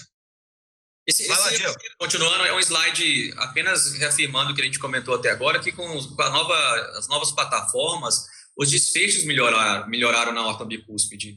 Então, a gente vê aqui em vermelho a nova geração de plataformas de prótese aórtica, comparada em azul com as primeiras gerações. Então, os desfechos clínicos, tanto de leak quanto a necessidade de marca-passo e mortalidade, eles foram muito melhorados, significativamente melhorados com as novas plataformas, o que deixa a gente mais confortável também de atuar na aorta bicúspide. Bom, a gente mostrou a angulação, isso aqui já era em sala, um dos motivos que nos levou a escolher uma S3 foi esse aí, a questão da angulação e a coaxialidade para a gente atuar nessa válvula. E aqui a gente estava com um balão 25, vocês estão vendo aí Perfeito. O balão. Então, a gente vê que por várias vezes, isso aí é a terceira tentativa já de pré-dilatar essa TAV, vê que a gente escapa, entra... Isso, exato. Deixa eu só perguntar para vocês, até para que todo mundo possa aprender e a gente possa trocar experiência. A ideia é essa, e é bom quando a coisa não acontece como a gente gostaria, né? Porque quando isso acontece, a gente vai tentar entender o porquê, né? Eu sempre, assim, isso eu queria que vocês contassem como é que aconteceu na hora, né? É o que eu falo sempre, você ligar o marca-passo a 180, não quer dizer que você pode insuflar o balão, né? Você tem que ver que a pressão está no máximo 7/5, vai. O ideal é que ela esteja 6/4, né? E a gente costuma fazer a insuflação em 2 etapas. Insufla um pouco para ele acomodar ali, fazer a cintura, e aí vai para ele não espirrar, né? Mesmo fazendo isso, ele migrava? Migrava. A gente fizemos aquele 2/3 inicial mais lento mesmo, mudando o pace, sabe, Márcio? Também para a gente tentar melhorar essa pré-dilatação, mas ainda assim a gente não conseguiu pré-dilatar por várias vezes. E tanto foi verdade que, mesmo no próximo slide, que a gente pré-dilatou, você vê nitidamente os folhetos, o cálcio se expandindo, a gente fez uma segunda pré-dilatação ainda para acomodar bem, deixar bem coaxial essa prótese, sabe? Certo. Bom, aqui já a gente, mais uma vez, tentando pré-dilatar isso aí, você pode ver que o guia já está posicionado, inclusive, de forma diferente já. Ele andou, né, para via de saída, né? A gente tentava segurar, e aqui a gente conseguiu... Era uma Safari, né? Conseguimos fazer uma pré-dilatação mais eficaz, e olha que imagem impressionante esse cálcio aproximando do ósseo da direita e do ósseo da esquerda, tá? A gente faz uma injeção, a gente vê um leak ali já ainda importante, esse é um balão 25. Mas continua pérvia, né? Continua pérvio, tá? Aqui uma segunda pré-dilatação que a gente fez, a gente vê que ainda assim... Ficou mais estável, né? Ficou mais estável, bem mais. E essa foi a intenção, sabe, Márcio? Estabilizar um pouco mais, dar mais tranquilidade de implantar a válvula aí, sabe?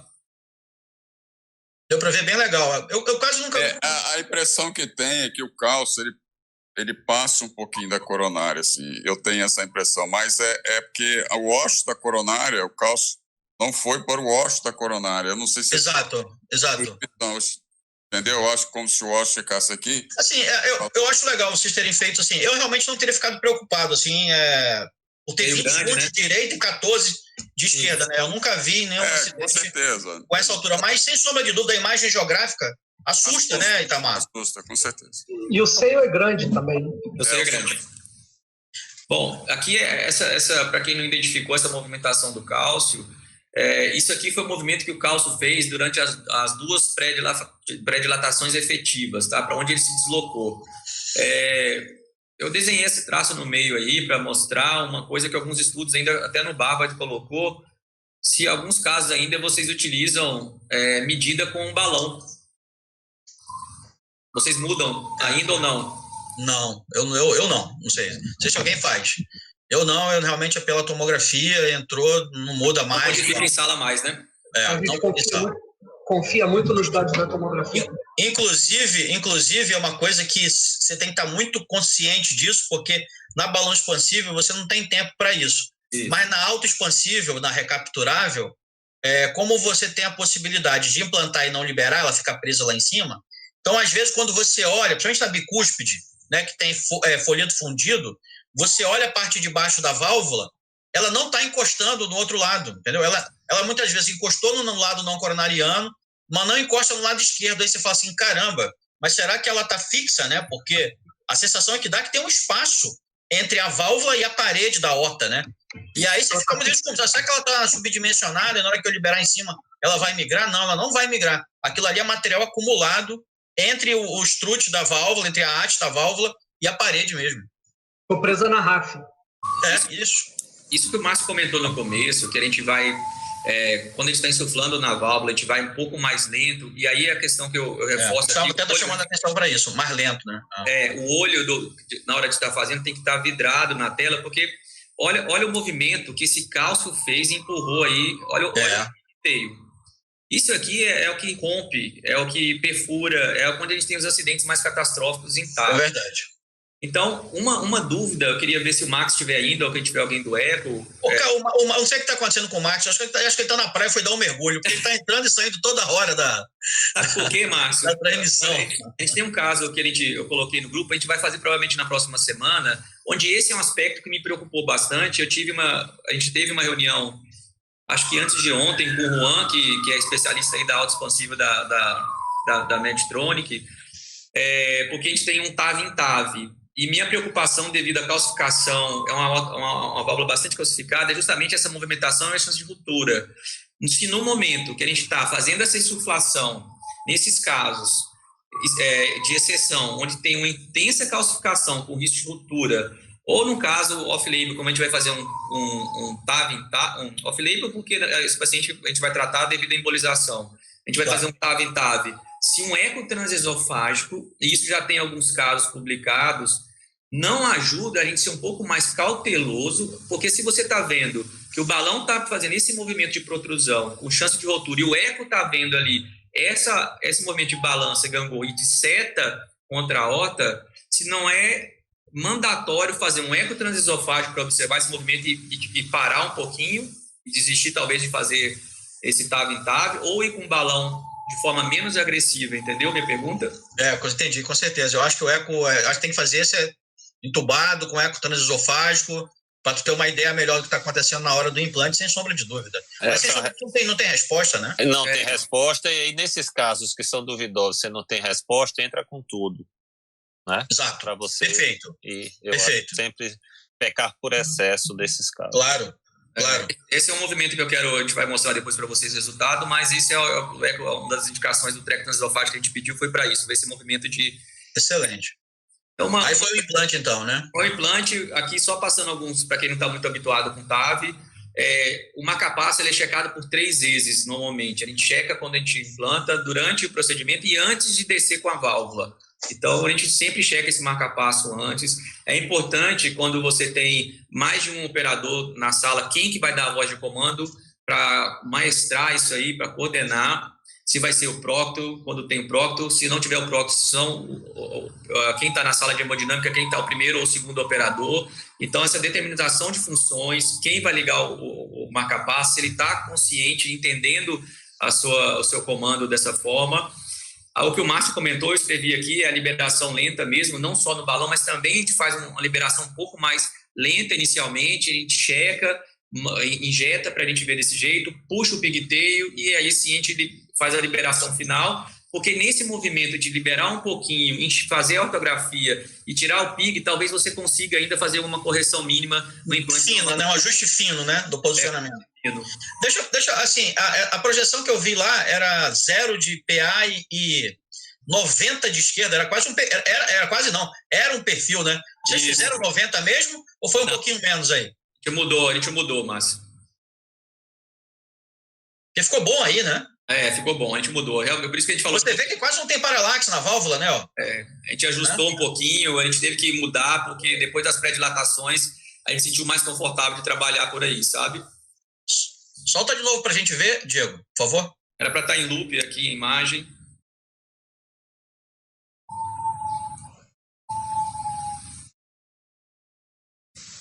Isso, fez o check, né? Manteve a altura. É interessante que na hora que ela expande, aí você vai ver um pouquinho mais de paralaxe. Eu acho que ela se ajeita. É como se ela fizesse um tilt, né? E esse movimento da S3, ela encurta mais na face ventricular do que na face aorta, né? Aí vamos ver, solta o finalzinho. Isso que eu queria ver, isso que o Itamar falou, na hora que ela que na hora que desufla o balão, ó, ela muda a posicionamento, ó. Né? Antes de insuflar, ela está completamente alinhada. Quando insufla, ela desalinha completamente. Isso a gente discutiu, o Adriano ainda vai comentar um pouquinho, a gente discutiu justamente isso, a gente tinha medo para onde seria empurrada essa prótese na liberação devido à quantidade de cálcio, sabe, Edgar? Entendi. Porque essa prótese, né, com o formato da abertura de meia-lua, mas a cúspide, a comissura anterior, ela era muito calcificada e ainda fusionada. E a inferior não, né? Então, o que a gente acha é que esse cálcio ele foi jogado para frente, mas a gente não sabia como isso iria se comportar até sobre... A Larissa está chamando a atenção aqui da importância do eco, né? Como a gente está comentando esses casos aí que você vai fazer, enfim, mais complexos. Você acha que o eco aqui podia ter ajudado mais alguma informação? Ou que com vocês tinham de imagem geográfica foi suficiente? Márcio, eu fiquei bem mais confortável. Aí o Adriano tem muito mais experiência para comentar disso aí, mas quando a gente fez a pré-dilatação e viu a movimentação do cálcio, sabe? Eu tava bastante ansioso com as medidas da Tomo, dessa chance de ruptura de anel, apesar de ser um seio grande, uma altura de hoste coronária grande. Se a gente lembrar lá naquela medida quando a gente fez nos ortogonais do Osiris, essa balança da ponta do cálcio para o ósseo da coronária era um bloco tão grande que a gente não sabia se isso ia protruir mais, sabe? Para o ósseo da coronária.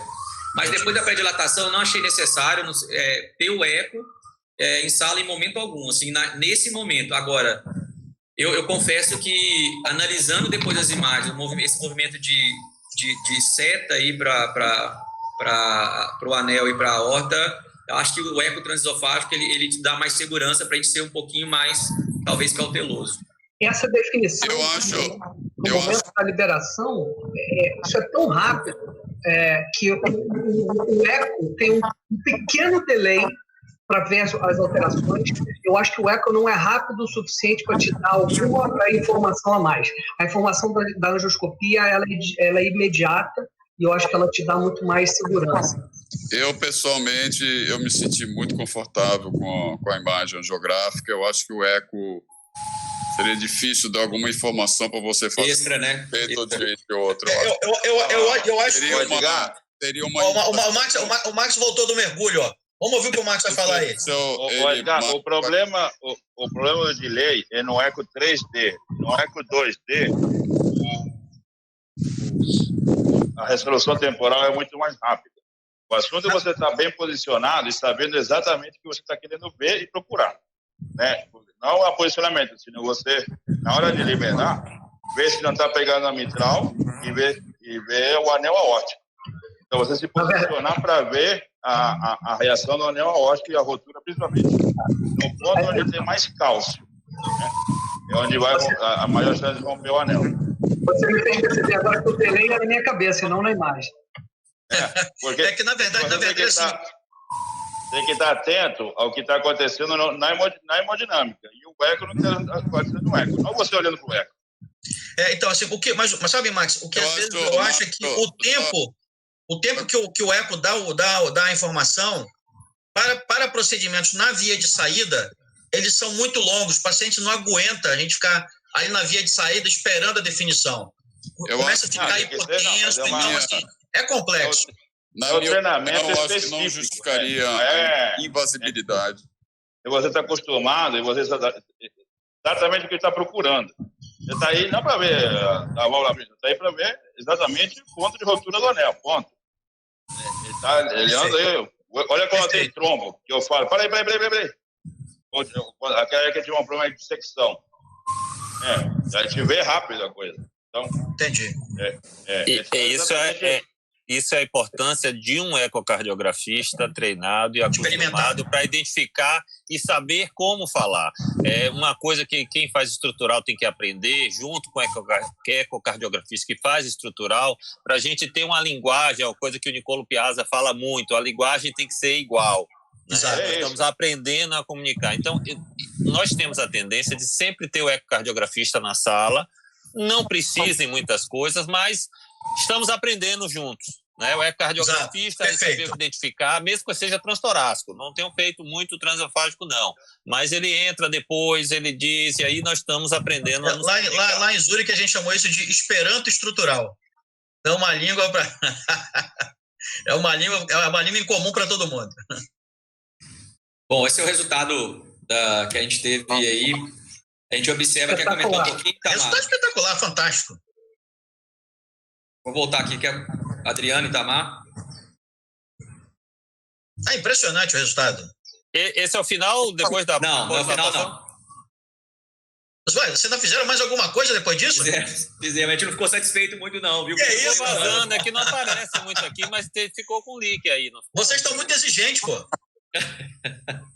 A gente sabe essa questão do leak é uma coisa que a gente busca muito, porque, assim, comparativamente, os estudos de TAV versus cirurgia cardíaca, e uma coisa que a gente o desfecho era pior nos estudos de TAV, era a questão de leak. Eu acho isso fundamental que você está falando. Eu acho que se a gente está pensando em tratar paciente de baixo risco, o resultado tem que ser igual ao cirúrgico. Isso, é isso aí. Pode vazar e tem que ter uma capacidade de um dígito. E paciente mais jovem também, né? Porque são pacientes mais jovens, exato. Então a gente tem que ser... Não, assim, juro, olha só, tá boa. Eu não tô vendo vazamento assim. Eu olhando agora também, se eu fosse agora, eu não faria mais nada. Mas poxa, Adriano, tem que dar razão. Olha, lá no momento eu achei que ainda tinha um leak. Vocês voltaram. Veja como a prótese de um lado, ela diminuiu e encurtou mais lá perto da coronária esquerda do que aqui, né? Por causa do cálcio, ela encostou mais do lado esquerdo para baixo, né? E ela foi expandindo para o lado direito e aí cortou um pouquinho mais naquela parte. Eu, algumas vezes, durante a liberação, faz o osso de cachorro um pouquinho, essa próxima precisa liberar rápido, depois liberando devagar, e algumas vezes eu dou uma ajeitada nela. Não é sempre, não faço isso em casa, corre isso, mas às vezes eu consigo dar uma puxadinha que ela dá uma ajeitada, principalmente quando ela está muito deitada. Mas nesse caso aqui, o cálcio era muito direcionado lá para cima, né, para o lado esquerdo e anterior. Não, mas aí vocês voltaram lá. Ei, Márcio, lembrando nessa válvula do 1001, 1002, 1003, né? Márcio, a gente achou que tinha um leak... Tinha esse leak ainda visível, a gente vê um pouquinho vazando aqui, tá? Sim, tem um pouquinho lá no lado esquerdo. Mas a gente sabe que a saia externa da S3, ela se embebe ali um pouco e tende a... Isso que eu ia falar, né? Além disso que eu ia falar, né? A saia ia atuar e provavelmente isso aí ia desaparecer. Isso. Mas a gente decidiu expandir um pouco mais. O cálcio está pressionando, como o Adriano falou, bem ali para mais à esquerda, tá? E a gente vê que ali era o ponto do leak. Como a gente estava mais seguro, depois dessa pré-dilatação, já entendeu essa movimentação do cálcio, sabia o nosso limite até onde chegar visualmente ali para ir com o balão, a gente foi um pouquinho mais com o próprio balão da... Quanto mais que vocês foram? Nós somos bem conservador, lembra, Diego? Nós somos bem conservador na primeira insuflação também, né? Faltou essa informação, né? Que com 633 ou 643? 633. 635. Nós foi mais com 633 era menos por conta do cálcio na via de saída. Então, exato. Pois é. Foram com o quê? Menos 1 ou 2 ml no balão?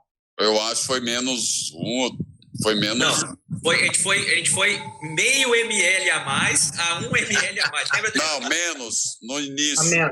Menos. A 630 é menos, Tô falando na pós-dilatação... Não, na pré. Na principal, no implante, a gente foi menos. Foi menos, depois também.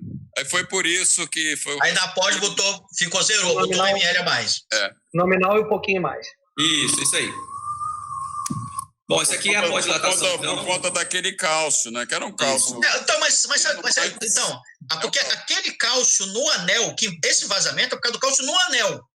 Né? Então não consegue coaptar naquele ponto. Então vai vazar naquele ponto. A menos que a saia cubra o cálcio e cria um recesso para onde não vai vazar, né? Que é o que a S3 acaba fazendo. Mas a preocupação era o cálcio da via de saída. Apesar de ser um cálcio que não era importante, sempre né? Todo mundo fica... Sim, claro. Não, eu acho que tem uma espícula ali, tem que sempre respeitar. Como ela estava no meio, né? Claro. Isso que o Márcio falou é importante, porque assim, a S3, ela tende a circunferenciar mais. Ela pode ser balão expensivo, então... Imagina só um cálcio em volta, tudo. Você não consegue ter anatomicamente todo aquele bordo encaixadinho. A saia tem essa função de evitar esse leak. Agora, na autoexpansível, isso aí são os prós e contras, ela consegue, vamos dizer assim, deixar mais anatômico ali a anatomia, mas ela faz mais um formato boca de peixe. Isso aí também tem as discussões se pode prejudicar. Então vamos aqui um dado importante da balão expansivo, vocês lembraram que meio ml para uma 29 é diferente de meio ml para uma 20. Tá?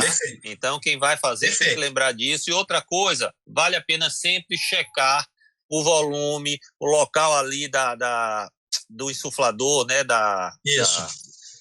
Como os crimpers são muito bons, são muito bem treinados, mas sempre vale a pena a gente checar, né? Qual é a marquinha que está lá, meio a mais, meio a menos, principalmente com as válvulas 23 e 20.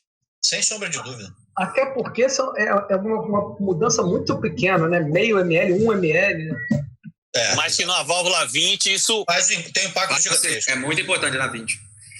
A gente teve a prótese expandiu um pouco mais, mas a gente mantinha aquela imagem de um líquido discreto, como vocês... vocês voltaram lá, né? E a gente decidiu parar por aqui. A gente estava com essa expansão da nova expansão. A gente acreditou realmente nesse resultado do outskirt aí, da saia externa da S3, e a gente acabou concluindo o procedimento por aqui. E nessa checagem do eco, do leak, a gente vai mostrar o resultado imediato e ver como dá a diferença realmente nessa acomodação final. Porque o mesmo operador fez todos os ecos, tanto no POI, no intraprocedimento, quanto no POI, quanto no antes da alta, que a gente tem essa rotina também de fazer eco, apesar de ser controverso, é uma rotina do serviço, a gente faz esse eco não só 30 dias, mas antes também de ir para casa, tá? Perfeito. O Tati está lembrando que aqui que a zona de selamento aqui no chat, né? A zona de selamento da Sapien 3 parte de menos 5%, né? De undersizing. Então, 0% é factível. Eu parei exatamente o que vocês mostraram para a gente aí na prática. E o Fábio também faz eco também, falando que também esse negócio a gente fica toda hora, sobe a sonda, desce a sonda, sobe a sonda. Desce a sonda atrapalha eles de darem a informação que a gente precisa. O Max está ouvindo isso aí, quando ele fica bravo, quando a gente fala, Max, só que você está me atrapalhando. Aí ele fica... Aí saiu, ó, viu? Fui falar que ele fica atrapalhando, ele saiu. Então, hoje ele está temperamental, a gente tem que entender. Vamos continuar aí, Diego.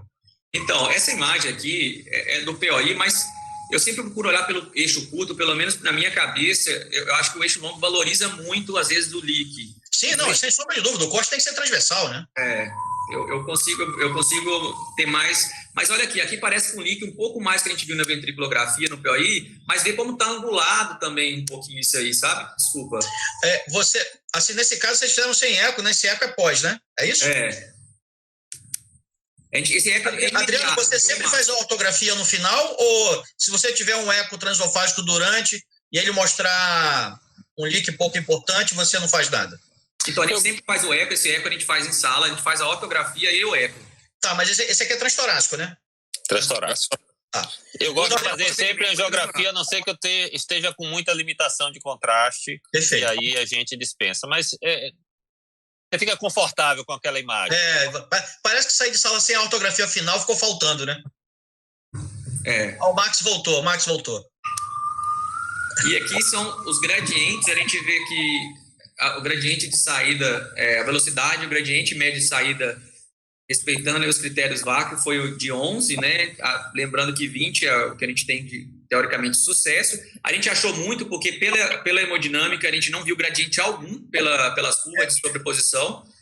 Então, acho que, na verdade, faltou alinhar aí, né? Como foi transtorácico, tem dificuldade de alinhamento, provavelmente, né? Aí a gente conversou com o próprio cardiografista, Márcio, e foi isso mesmo. Falou, Diego, olha, realmente, na angulação não ficou boa, e ele repetiu o eco, porque a gente saiu tão feliz que não tinha realmente as curvas todas sobreponíveis de pressão do ventrículo e da aorta, e a gente viu um leak mínimo, e ele então repetiu esse eco pra gente, e a gente sempre checa também os acessos, Márcio, usa ProGlide, né, enfim, a gente checa com o eco.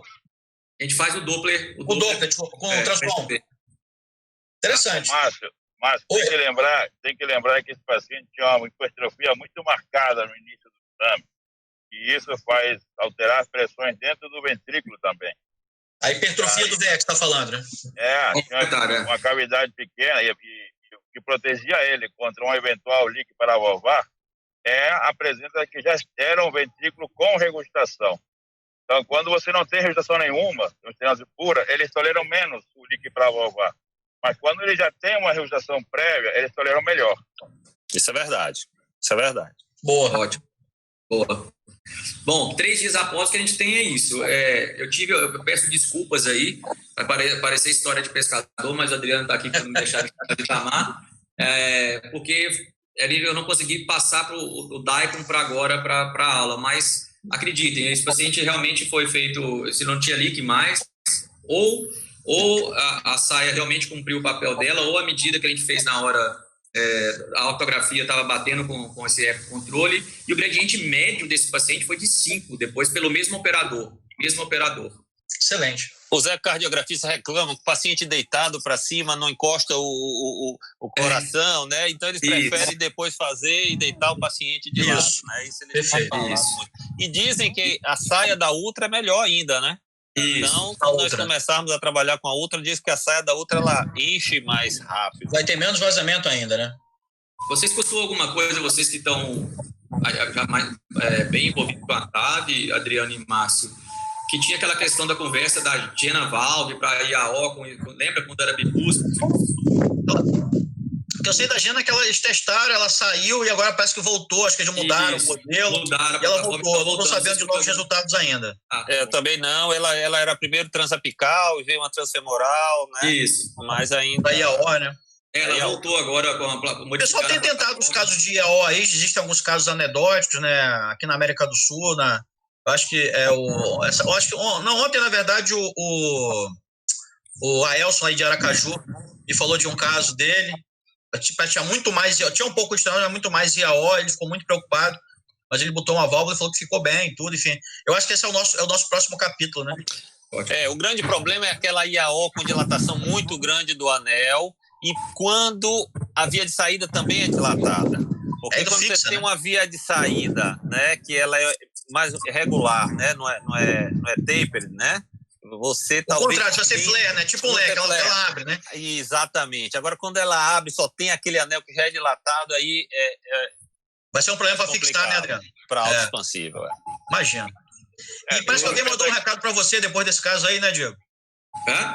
Parece que alguém mandou algum recado para você aí, uma mensagem. Bom, isso aqui eu mandei para o Adriano, tomei a liberdade de colocar aqui também, o Dr. Cribier autorizou, eu mandei esse caso para ele, para a gente discutir aqueles pontos da calcificação, movimentação do cálcio, e a gente estava, apesar de ser um leak mínimo, isso é uma coisa também que a gente busca sempre, é o resultado, vamos dizer, 0 leak, né? E eu mandei para o Cribier todas essas discussões, mandei as imagens para o Cribier na época e mandei para o Adriano, falei, Adriano, olha a resposta que ele mandou aí para a gente. Ele dando os parabéns, e isso ele é muito gentil, realmente é espetacular, está até hoje atuando legal, cara. E de forma gentil desse jeito. Eu falei que eu achei o caso muito difícil, a decisão. A gente faz um quadro e bota lá na sala, pô. Parece, hein? Fazer um quadro e colocar na sala, mas eu acho que é uma figura que... Pô, sensacional. Respeito de todos nós. Eu queria agradecer aí por Valve, esse era um caso que foi pedido para balão expansível. A gente já falou um pouquinho no começo desse momento triste da cardiologia intervencionista, não só no Brasil, mas no mundo todo. Agradecer aí ao Adriano, ao Itamar, à Ludmila, que todos nós fizemos isso aí pé por pé, mão por mão, e acho que um procedimento de cúspide, ele demanda a gente respeitar os passos todos da TAV, orquestrar essa preparação de maneira melhor. E eu vou tomar liberdade, Márcio, eu mostrei para vocês, mas o tanto que a gente fica feliz em estar aqui hoje em homenagem e discutindo ciência. Eu estou em frente ao mar aqui e... Isso é covardia, hein? E mais ainda assim, com familiares que chegaram, queria dizer que é muito bom aprender com vocês e vocês estão de parabéns, vocês estão mudando aí a estrutural no país. Parabéns. Beleza, Diego, obrigado aí. Poxa, eu acho que realmente o Breno ia ficar feliz vendo a gente mostrar essa sessão. Acho que a ideia aqui do canal é a gente compartilhar conhecimento. Aqui não tem o dono do canal, não é nada disso. Quem quiser participar, puxa, maior prazer. E a ideia é essa, é um bate-papo sobre intervenção estrutural, que é o que a gente está precisando fazer aqui para a gente aprender. Então, ter a oportunidade de ouvir o Adriano, um cara super experiente, o Itamar também, nem se fala, começou lá atrás com o Grube. Eu acho que é muito bom, todos aqui. Vamos torcer para que o Maurício consiga recanalizar o paciente lá. Tá? E eu queria só aí um alô final de vocês aí, podia começar pelo Adriano. Adriano, obrigado aí. Eu quero agradecer e parabenizar ao Forvalves, o canal. Como eu já disse, é muito legal. Eu acompanho mais offline por causa do dia, mas está de parabéns. Essa discussão a gente aprende, é muito boa, é muito legal. Parabenizar a Itamar e a Diego, eles têm um serviço muito bom, eles têm experiência, é gostoso ir lá, eles recebem muito bem e os casos transcorrem de maneira muito boa. E dizer que essa homenagem a Breno é muito importante. Quem conheceu o Breno era uma pessoa alegre, sempre para frente, transitava muito bem em todos os canais, em todos os locais. Breno sempre estava acompanhado de gente, conversando, dos mais jovens, era um professor nato. Então, temos que levar essa alegria dele, né? Homenagem a ele. Nós estamos aqui discutindo, fazendo cardiologia intervencionista, levando essa alegria e essa homenagem. Vai, Breno, lá, vai seguir seu caminho do outro lado, levar essa energia boa. Sua missão cumprida aqui foi feita e aqui a gente vai tocando. Um abraço a todos, muito obrigado. Obrigado, Adriano. Itamar. Olha, eu me sinto aqui feliz de estar aqui com vocês, lisonjeado pelo convite, né? Um pouco mais emocionado, talvez, que vocês, por conta do Breno, pela ligação, né? Uma ligação fraternal. O Breno foi a célula aqui em Natal do estrutural, quando eu olho para trás, né? Por quê? Porque foi ele que nos ensinou, nós chegamos a fazer uns 25 ou 30 casos de CIA, FOP. Então, foi uma pessoa que, né, nos ensinou, eu fiz alguns casos com edivalplastia mitral, eles não eram nem nascidos ainda, e Noé, então, ele foi a semente. Então, eu sou muito grato a ele, gratidão mesmo. E a questão do Congresso, que vocês já sabem, eu deixo só esses 3 capítulos aqui. E fico muito feliz, vocês assim, nos ensinando. Eu já sou a média, guarda para cima, e que nós começamos a TAV, né, já se vão mais de 10 anos, por acaso fomos pioneiros no Norte e Nordeste, nada demais, porque nós tivemos, talvez seja interessante essa história. Quando eu vi pela primeira vez, eu fiquei assim, gente, o que é isso? O cara botou uma válvula no coração. Eu falei, são doidos. É uma coisa inimaginável. Pô. Aí, por coincidência, nós tínhamos acabado de perder um doente dentro do hospital por conta do risco alto do paciente, morreu. Chegamos em Natal, isso em 99, aí um outro paciente também, a mesma discussão, faz isso, faz aquilo, não faz valoplastia, morreu. E veio um outro caso, que era um paciente muito inteligente, já operado, diabético, estenose ótica, e o caso foi rejeitado. Aí eu coloquei a possibilidade, junto com o Ludmila, de vamos fazer esse negócio. E tínhamos falado com o Grube. Ludmila também tem mulher, mais acesso ao grupo. Grupo, você sabe. Aí ele falou, quando vocês tiverem um caso, olha o que o Grube fez, cara. Quando vocês tiverem um caso, eu vou até Natal, porque ele gostava muito do Brasil, né? Especialmente do Rio de Janeiro, mas queria ir ao Nordeste, etc, etc. Então, essas energias, essas coincidências aconteceram.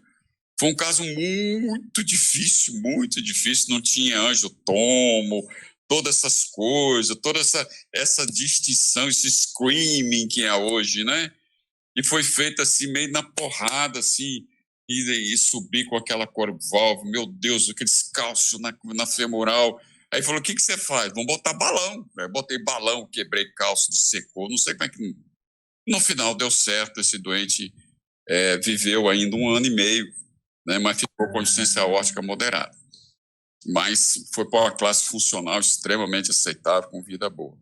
Então, contar um pouquinho dessas histórias que são importantes, né? Cribier teve aqui em Natal, nós usamos o valvótomo de Cribier, Márcio. Caramba! Rapaz, num dia só nós fizemos 7 ou 8 casos. Caramba! Foi. Na época tinha, hoje não tem mais mitral, né? Ainda bem, né? Melhor para os pacientes. O Cribier saiu, ele foi para uma das praias aqui em Natal.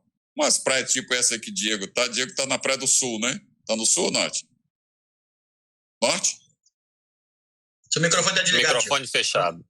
Norte, Praia Norte. Pois é, ele foi para uma das praias do norte e coisa de francês. Ele chegou lá na beira da praia, arrancou o calção, tomou banho pelado na frente da galera, que é o costume, né? E eu lembrei essa história dele, viu, Tamar? Quando eu fui lá, eu lembrei, você foi Natal e nadou pelado lá, ele foi mesmo. Confirmou, né, Diego? Eu acho que essas histórias são assim, a gente vai ficando mais velho, a gente tem que lembrar um pouquinho do passado e compartilhar com vocês. Muito bom, nos aproxima como seres humanos, né? Isso é muito bom. Exatamente. Então, eu fico muito feliz de estar aqui, participar com vocês. Temos casos aí, Adriano, você sabe, alguns casos desafiadores. Aquela paciente, Adriano, que nós não conseguimos cruzar o arco que estava fazendo, ela faleceu. Não sei se você sabe, ela morreu. E também mais um fato, né? Ela chamou a família dela no domingo, deu um almoço em casa, ela estava bem estável, bem.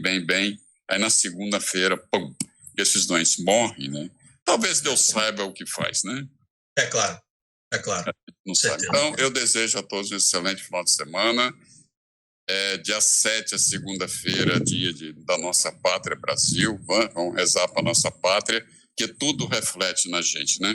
Torcer para nossos governos vão em frente, sem muito mimimi, e que a gente possa fazer isso aqui de uma forma mais tranquila, mais amena. E meu amigo Breno, mais uma vez. Obrigado, Itamar. Perfeito. Diego, finalzinho aí, Diego, para a gente finalizar. Olha, eu até falei, eu sou muito grato mesmo. O Márcio, eu já contei essa história para ele várias vezes, para vocês entenderem. Muito da estrutural, é importante essa influência que você possa exercer uma pessoa, e por isso a prática do bem, ela tem que ser diária e constante. Eu sempre olhei na estrutural, aí a minha geração um pouquinho mais nova, com os mesmos olhos de espanto e fascinação. Acho que todos nós que estamos aqui assistindo a aula hoje, é cativante, é bonito você ver a hemodinâmica sendo hemodinâmica, né? E a gente trocando isso. E vocês são pessoas que são incansáveis nisso aí. Inteligência não é a gente ter esse acesso, mas buscar esse acesso. E a gente tentar fazer da rotina algo diferente. Vocês fizeram da estrutural, da rotina, algo diferente. A gente... vocês estão rompendo barreiras. Eu compartilho desse sentimento da estrutural, da gente tentar deixar isso mais dia a dia, da gente discutir, da gente debater, e de forma informal mesmo. Aqui ninguém está para dar aula, é um conhecimento muito dinâmico. Conhecer novos serviços me deu a oportunidade de absorver um pouquinho do melhor de cada um. E o Márcio foi uma das pessoas que falou: Diego, acredita que você dá conta de ir para fora também? Eu falei: rapaz, será que se eu for? E foi desse jeito. Imagina, lá atrás, um comentário, eu falei: vou tentar. E a gente estudando, e deu certo. E hoje a gente está aqui conversando e discutindo, e eu fico muito feliz de ver que as discussões são pertinentes, porque a gente que está começando a estrutural aí, a gente acha que, olha, essa discussão, o pessoal deve saber isso tudo, mas é um caminho aberto. E esse canal está trazendo para a gente uma solução de discutir, debater de forma confortável, amigável e totalmente imparcial. Então, mais uma vez, parabéns. Eu estou muito feliz, realmente, de discutir ciência, fazendo ciência, e com pessoas de tanta experiência como vocês todos aí. E continue praticando o bem, que o bem gera o bem, e é uma corrente inevitável e atemporal. Parabéns. Obrigado, Diego. Edgar, vamos para a gente finalizar. Bom, eu não vou me estender, todo mundo acho que já falou o que tinha que ser falado. Só mais um pequeno detalhe com relação ao motivo para a gente ter mantido a nossa apresentação aqui, é porque eu acho que o entusiasta, isso falando do Breno, acho que o entusiasta sabe que o mundo não pode parar. E eu acho que a gente estava naquela coisa de fazemos uma homenagem interrompendo a nossa apresentação que já estava programada, ou a gente faria a apresentação. E eu me coloquei no lugar do Breno, e eu, como entusiasta, assim como ele, gostaria de que as coisas continuassem andando. Então, a família do Breno realmente fica nossos sentimentos e a nossa comemoração à vida que ele sempre teve. Beleza, Edgar. Obrigado. Max, cara, mostra aí onde você tá, bicho. Você tá na praia, não tá? Onde você tá, afinal de contas? Acho que ele não pode, viu, Max? Eu tô achando isso. Não sei o que ele tá falando. Ah, tá aí, apareceu. Tô no carro aqui, ó, com meu filho, no carro, resolvendo problemas domésticos. Ó, o ponto é o seguinte, eu queria participar, assim, especialmente do Breno, como o Diego acabou de falar e o Edgar acabou de dizer. A melhor forma de homenagem a ele é continuar fazendo, e uma palavra que representa, acho que o Breno, que conviveu com ele, primeiro a alegria, segundo é a bondade, a generosidade, e como ele falou, o conhecimento e a alegria é o tipo de coisa que quanto mais você divide, mais você tem. E a inquietude de um gera o outro, e ele tinha aquela generosidade, aquela inquietude de procurar, aprender, e ensinar e dividir. Então, receba a partir da gente o nosso abraço, o Breno, o Breninho, o Carlos, a Juliana e toda a família dele lá em Recife. E o que fica sempre é a alegria e aquela voz alta que ele sempre falava. Era uma alegria e em voz alta. Então, é isso que tem que ficar e dividir o conhecimento para ter mais conhecimento. Beleza, Max. Bem, obrigado, pessoal. Vamos finalizando nossa apresentação. Agradecer a todos aqui. Até a nossa próxima transmissão no For Valves TV. Quem não está inscrito, escreve aí. O Edgar gosta de sempre pedir um like, eu não, mas ele gosta de pedir. Entendeu? E vamos lá, pessoal. Valeu, obrigado. Bom final de semana, bom feriado. Com Deus. 7 de setembro, aí, abençoa a nossa pátria. Valeu.